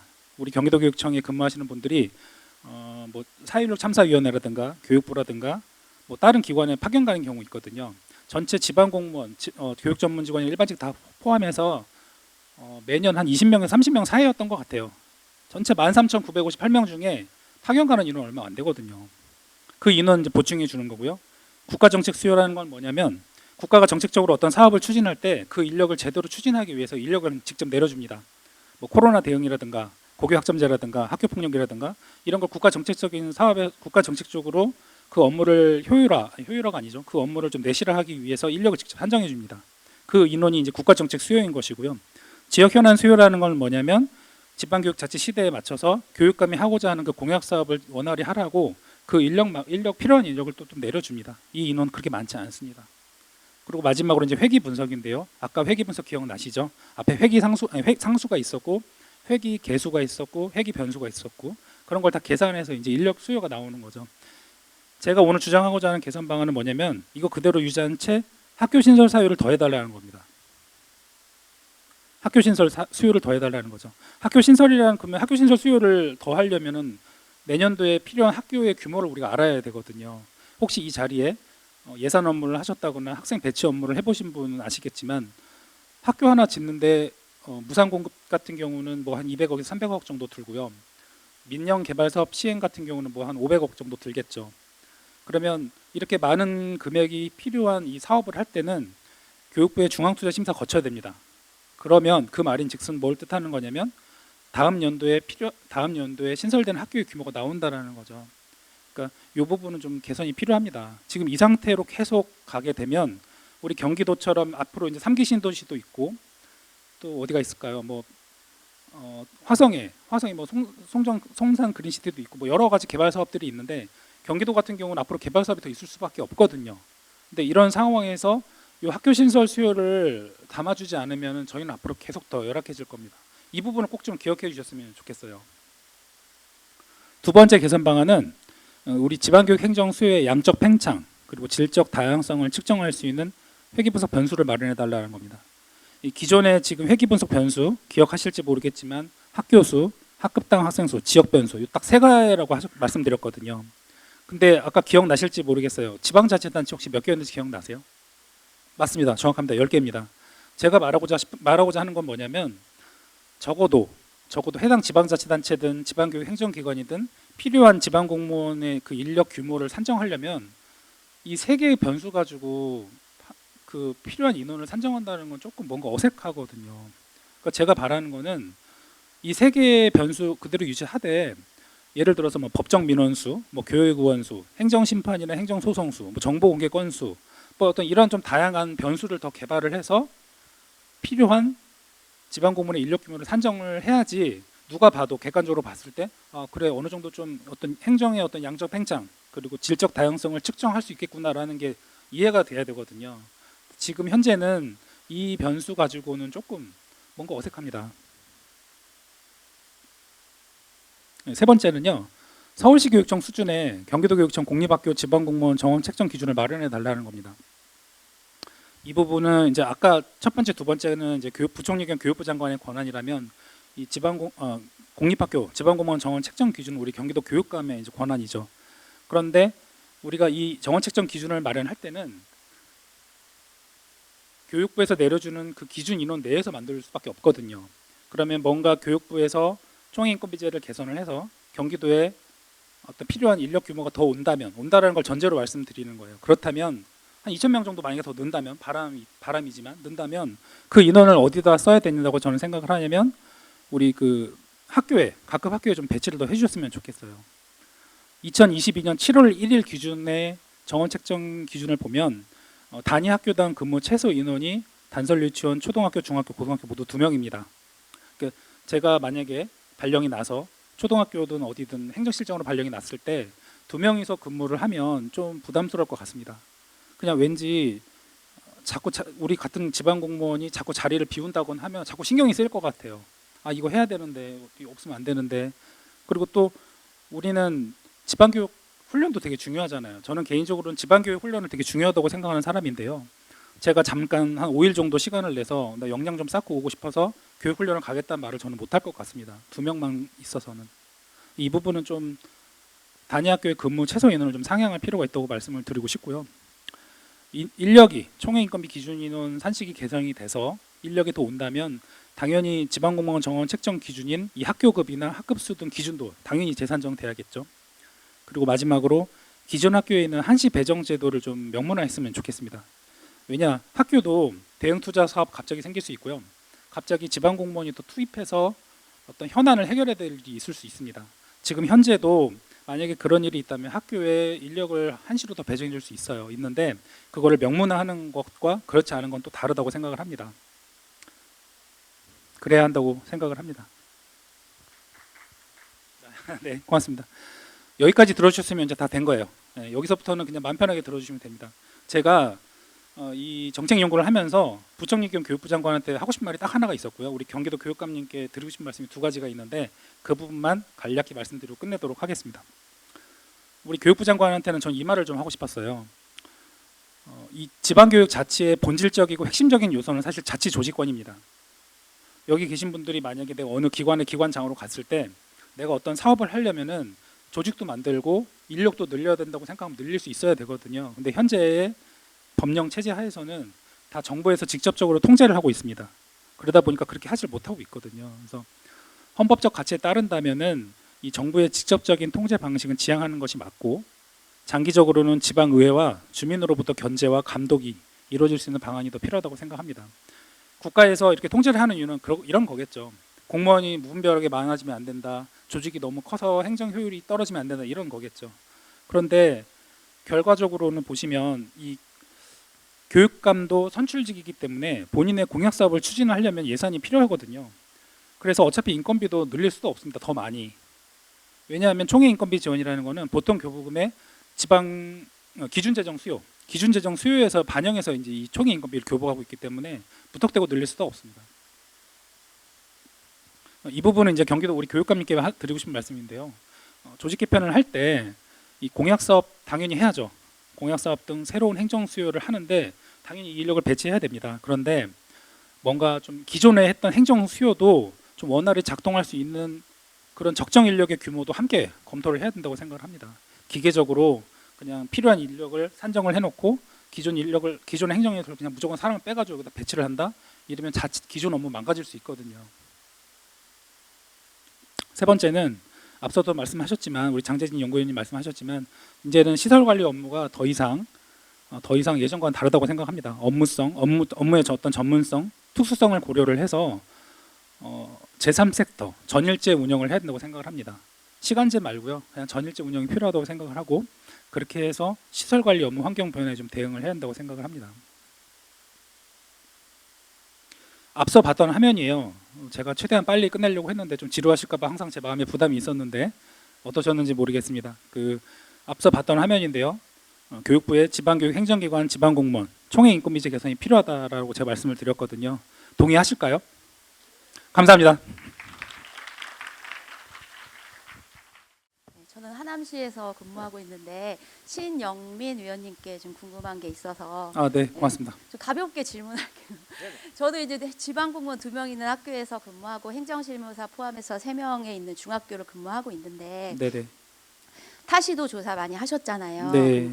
타시도 같은 경우도 행정실에 지방 공무원 정원만 이제 지방 공무원 인원만 조사하신 것 같은데 네네. 타시도도 행정실무사가 같이 근무하는지 왜냐하면 저희 지역도 신설 같은 경우에는 행정실무사 없이 일반직으로만 우선 신설 때 이제 일반직이 되고 있기도 하고 그래서 그 인원이 이제 타시도는 행정실무사가 포함된 인원인지 좀 궁금해서 네네. 질문 좀 좋은 질문 해주셨어요. 네. 안 그래도 이제 제가 이런 질문 나오길 되게 기다리고 있었거든요. 제가 사실 이게 발표한 게 지금 4번째인데요. 질문을 잘 안 해주셔서 제가 좀 많이 속상했어요. 근데 너무 감사합니다. 질문 주셔서. 이렇게 제가 이해하면 될 것 같아요. 그 지방공무원 정원 책정 기준이 있다고 아까 말씀드렸어요. 그 시도별로 공립학교 지방공무원 정원 책정 기준이 있는데 좀 제가 의아했다기보다는 좀 특이했던 거는 17개 시도교육청 중에 서울은 아까 말씀하신 대로 그걸 같이 포함해서 산정을 하더라고요. 네, 그리고 나머지 시도는 지방공무원하고 교육공무직원 분리해서 인력을 산정해서 하고 있다. 이렇게 이해해 주시면 될 것 같고요. 그래서 이제 서울 같은 경우는 아까 뭐 7명까지도 배치됐던 이유가 다 그래서 그런 겁니다. 네. 그런데 사실은 그 인원이 이제 뭐였냐면 뭐 시설 관리 그런 쪽이었거든요. 근데 그거를 다 사람 수를 더 그만큼 많이 늘려서 그 업무에 대한 중요성을 인지를 한 건지는 저도 잘은 모르겠지만 어쨌든 간에 시설 관리해도 사람 하나 필요하거든요. 그래서 그런 부분이 좀 있었다. 이렇게 좀 이해해 주셨으면 좋겠습니다. 네, 고맙습니다. 네. 그다음에 가볍게 질문하셔도 됩니다. 이런 기회가 많지 않아서요. 네, 네, 여기 질문. 예.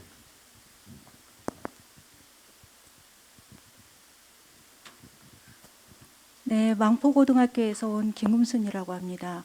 신영민 연구원님께 네네. 가벼운 질문 하나 드리겠는데요. 네. 마지막 그 재원 부분에서 제3섹터와 전일제 운영을 말씀을 하셨는데 네. 제3섹터에 대한 부분은 마지막 페이지에 이제 이 설명이 나와 있으니까 이해가 네. 됐는데 네. 그러면 전일제 운영은 어떤 형태의 운영을 말씀하시는지 궁금합니다. 이제 제가 생각하는 전일제 운영이라는 거는 우리 그 공무원들은 8근무 시간을 하루에 하잖아요. 그걸 말씀드린 거예요. 그러니까 현재 그 시설 관리는 저희가 지금 현재 하고 있는 건 제3섹터를 통해서 하긴 하는데 단시간으로만 하고 있거든요. 근데 이 말인즉슨 뭐랄까 갑자기 제가 용어가 떠오르지 않는데 그러니까 어떤 사안이 생겼을 때 즉각적으로 대응을 해야 되는데 이분이 같이 근무하셨던 분이 갑자기 이제 업무 시간 끝나서 가버리고 나면은 즉시 대응을 못 하거든요. 그러니까 저는 개인적으로는 8근무 시간 전일제 우리 공무원과 같은 근무 시간 내에서 근무를 하는 것이 맞다. 그게 좀 필요하다는 취지로 말씀을 드렸습니다. 네. 네. 또 마이크 뒤로 좀 부탁드리겠습니다. 네, 여기 연구하신 거 잘 들었고요. 우리 장재진 의원님께 질문 좀 드리겠습니다. 가벼운 질문입니다. 네. 아까 말씀하신 것 중에 전북, 울산, 서울 사례 말씀하셨는데 좀 더 자세하게 듣고 싶고요. 혹시 연구하실 때 그 여러 인원들을 어떻게 혹시 채용을 하고 있었는지도 궁금해요. 시설 인력들이 지금 서울 같은 경우 아까 말씀하신 신영민 의원님도 말씀하셨지만 7명까지 하실 때 거기 시설직들이 많이 들어가 있다고 말씀하셨는데 그게 자체 예산으로만 하는 건지 아니면 혹시 교육청에서 그 예산도 주는 건지 궁금합니다. 네, 혹시 연구하셨으면 그 내용 좀 부탁드리겠습니다. 예, 감사합니다. 채용 여부에 대한 인건비라든지 그런 부분까지는 제가 조사하지는 않았고 실제적으로 아까 이제 그 연구 논문에 따르면 전북이랑 울산 같은 경우는 행정실에서 시설 업무를 안 한다는 부분이 있어가지고 제가 관련 논문들을 조금 찾아본 사례들이거든요. 그러니까 울산 같은 경우에도 실제적으로 학교 행정실에서 이제 기본적으로 저희가 학교 현장에서 근무하는 지방공무원이 학교 시설에서 등한시할 수는 없어요. 다만 이제 저희가 원하는 교육 환경 개선 사업 자체에 대해서도 이제 학교에서 하지 않고 이제 지역청에서 아니면 도교육청에서 좀 가져가서 할 수 있는 방안이 없을까 그런 부분에 논의가 됐던 부분이라 울산 같은 경우에는 그 부분들이 이제 보수라든지 이제 교육 환경 개선 자체를 지역청이라든지 지역청에 있는 시설팀에서 다 하고 있는 걸로 파악이 됐고 전북 같은 경우에는 아까 보시면 실제적으로 행정실 업무에서 뭐 다 안 하는 부분이 있지만 이제 저희가 교육시설관리센터에서 운영하는 보수라든지 그런 부분이 중점적으로 되고 있는 상황인 것 같습니다. 그러니까 전북 같은 경우에도 논문상에서는 시설 업무를 전체적으로 다 하는 걸로 되어 있지만은 기본적으로 우리가 해야 될 시설에 대한 생각이라든지 그 교육환경 개선 사업을 할 때도 집행계획이라든지 그런 거를 저희가 수립을 해야 되잖아요. 그런 부분은 학교에서 하는 걸로 파악이 되고 있습니다. 이상입니다. 네. 네. 더 추가적인 질문 있으실까요?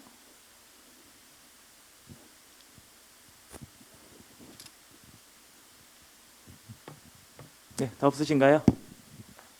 네, 그럼 마무리하겠습니다. 네. 지금 저희가 질문이 하나 있습니다. 네. 자, 마이크. 네. 네, 책자 119쪽에 보면은 그 표에 22년도 지방교육행정기관 지방공무원 총액인건비와 교육행정 수요 비교, 여기 보면 이제 기준 인원하고 총액 인건비 이렇게 금액이 나와 있는데, 비율도 나와 있는데, 네. 이게 총 16개 지역에 대해서 기준 인원하고 총액 인건비 비율이 경기도는 1.7%가 적어요.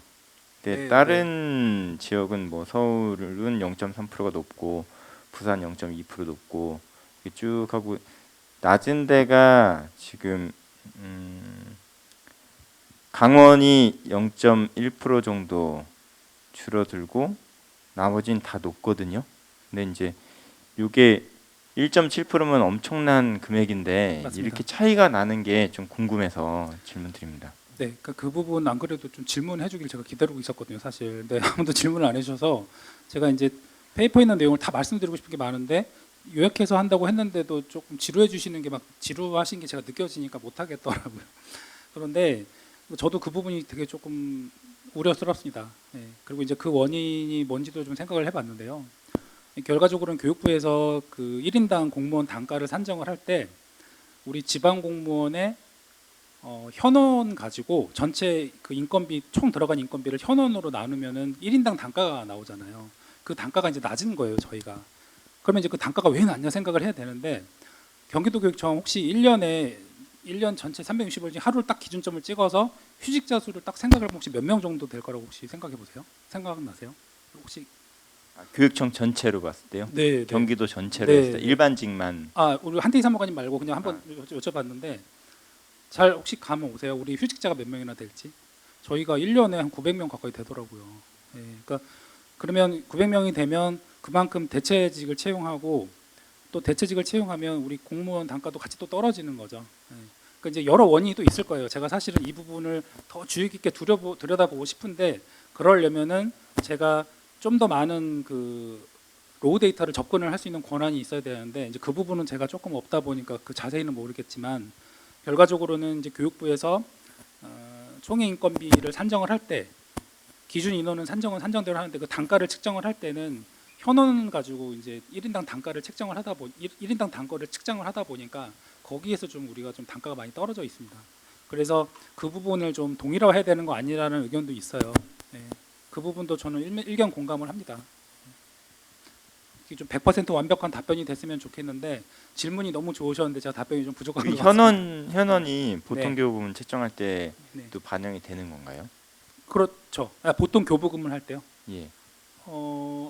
그렇죠. 현원 들어가죠. 예, 들어가죠. 예, 그렇습니다. 네, 알겠습니다. 네. 네, 다른 질문 있으신가요? 네, 또 질문. 좋습니다.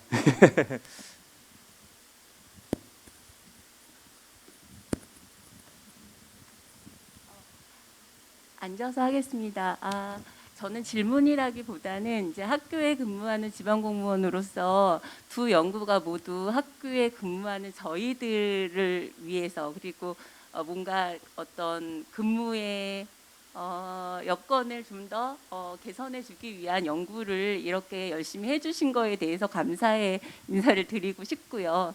그리고 이제 사실 연구가 실제 저희의 실제적으로 이제 실천이 되기 위해서는 어떻게 하면 될까요?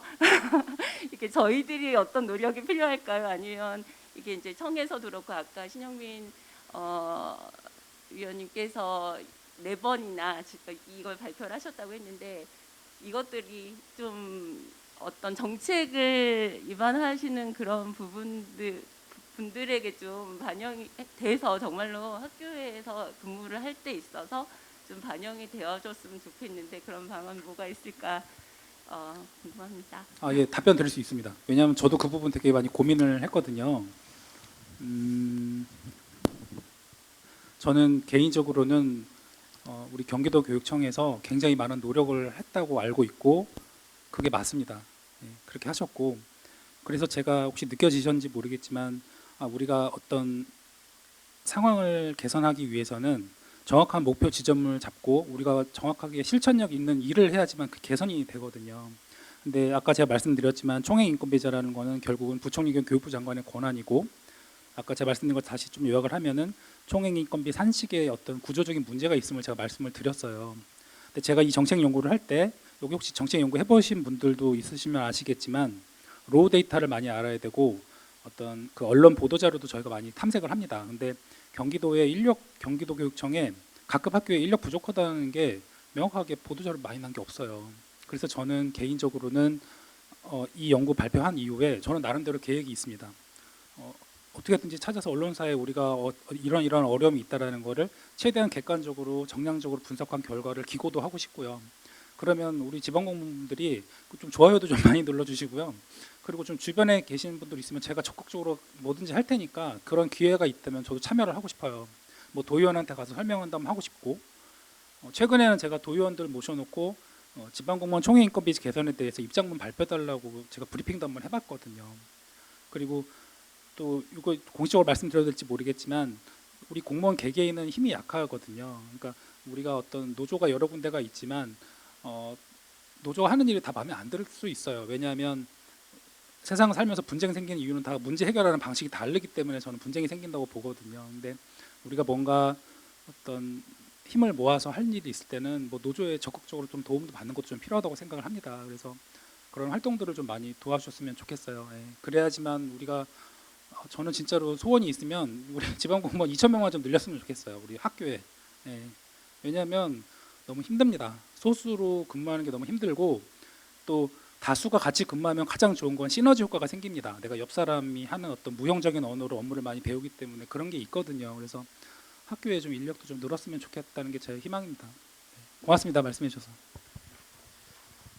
예, 저도 그 부분에 대해서 아까 저는 학교 시설 부분에 대해서 작년에도 그 안강일 부위원장님이 경기도교육청에 이제 요구한 사항도 있고 그런 부분에 대해서 도교육청에서도 이제 연구 용역이라든지 그런 걸 실시를 할 거예요. 그러면 설문조사도 분명히 할 거고 그런 부분에서 저희가 지역 현장에 학교 현장에 있는 분들이 보통 설문조사를 한다면은 조금 워낙 바쁘다 보니까 좀 놓치는 경우라든지 이제 지나가고 있는 그 경우들이 많거든요. 근데 그런 게 왔을 때 좀 적극적으로 의견을 좀 많이 제출해 주셔야만 의견이 모아져야 좀 변화가 있지 않을까 생각이 됩니다. 예, 감사합니다. 네, 혹시 또 다른 질문 있으실까요? 저희 행정관리 담당님 질문 사주시겠습니다.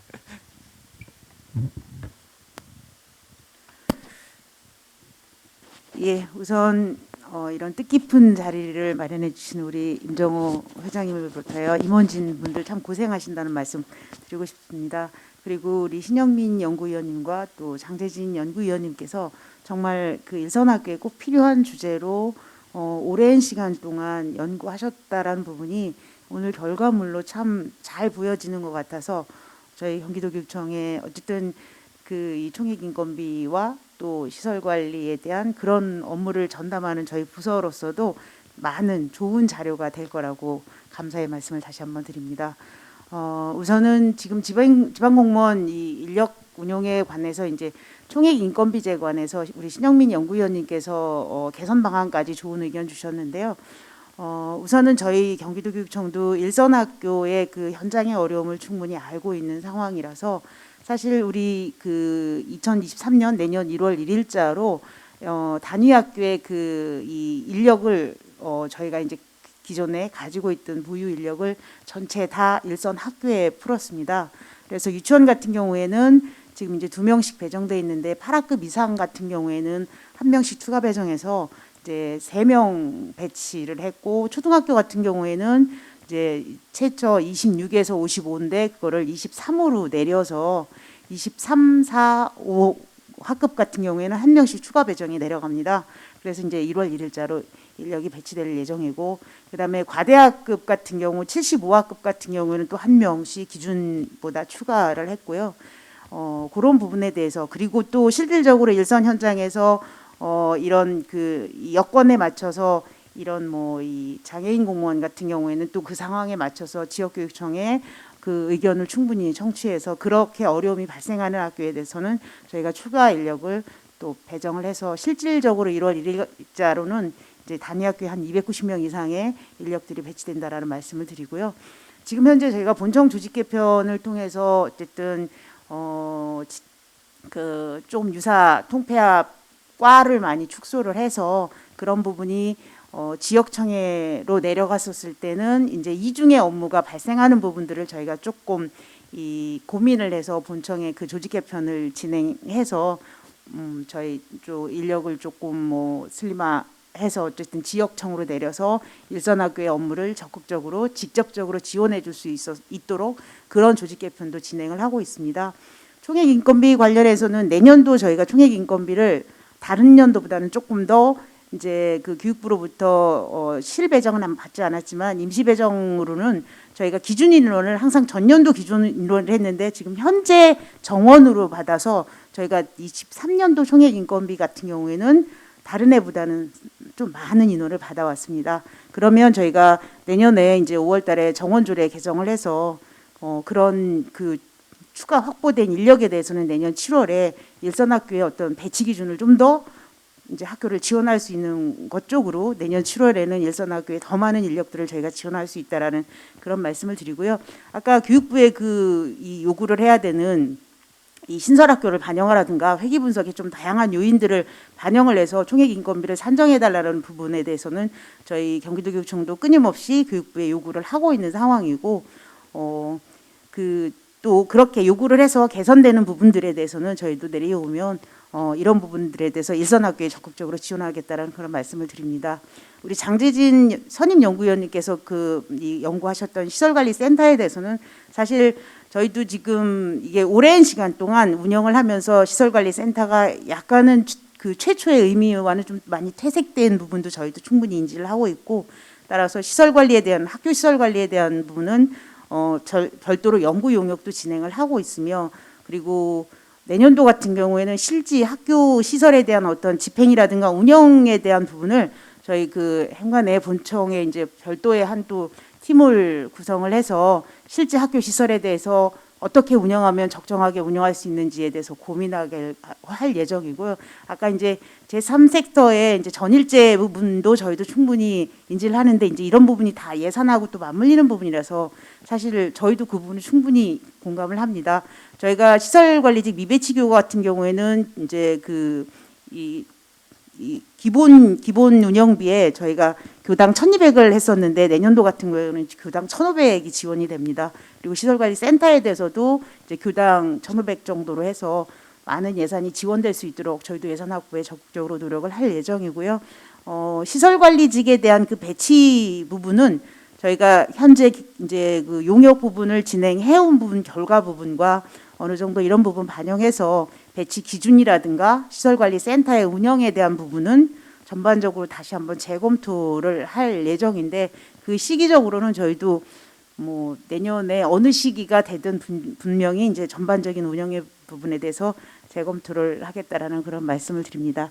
일선학교에서 고생하시는 우리 경기교육 행정인 모든 분들이 힘 잃지 말고 용기 내셔서 그렇게 일해 나가서 저희들의 자리를 찾아갔으면 합니다. 감사합니다. 네, 안녕하세요. 처음과 끝을 장식합니다.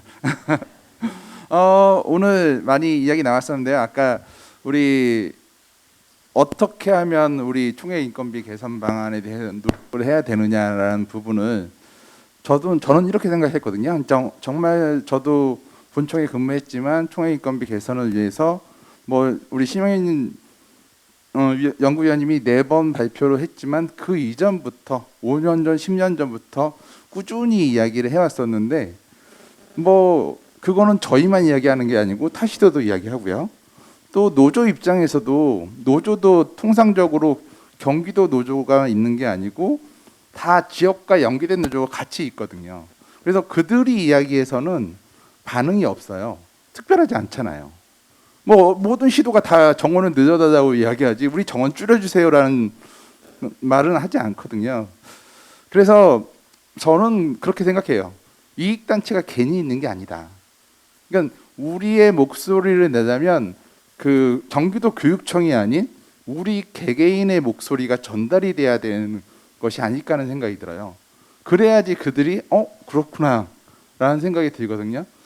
그래서 매번 제가 포럼에 인사말 할 때마다 포럼 회원 가입해 주세요. 오늘 사회자에도 몇 번 말씀을 하시긴 했지만 우리의 목소리를 우리가 내려면 우리가 그런 의지가 있어야 되고 또 많은 관심을 가져야 되는 그렇거든요. 그래서 저희도 그리고 아까 도의원 만났지만 이 문제는 도의원이 해결할 수 있는 문제가 아니에요. 국회의원이 해결을 해서 교육부를 압박해야 되는 문제인 상황이니까 저희가 이제 열심히 노력을 할 거고요. 또 그런 저희의 노력을 잘 봐주시고 그다음에 오늘 이 자리에 이렇게 와주신 거 너무 감사드립니다. 네, 조심히 들어가십시오.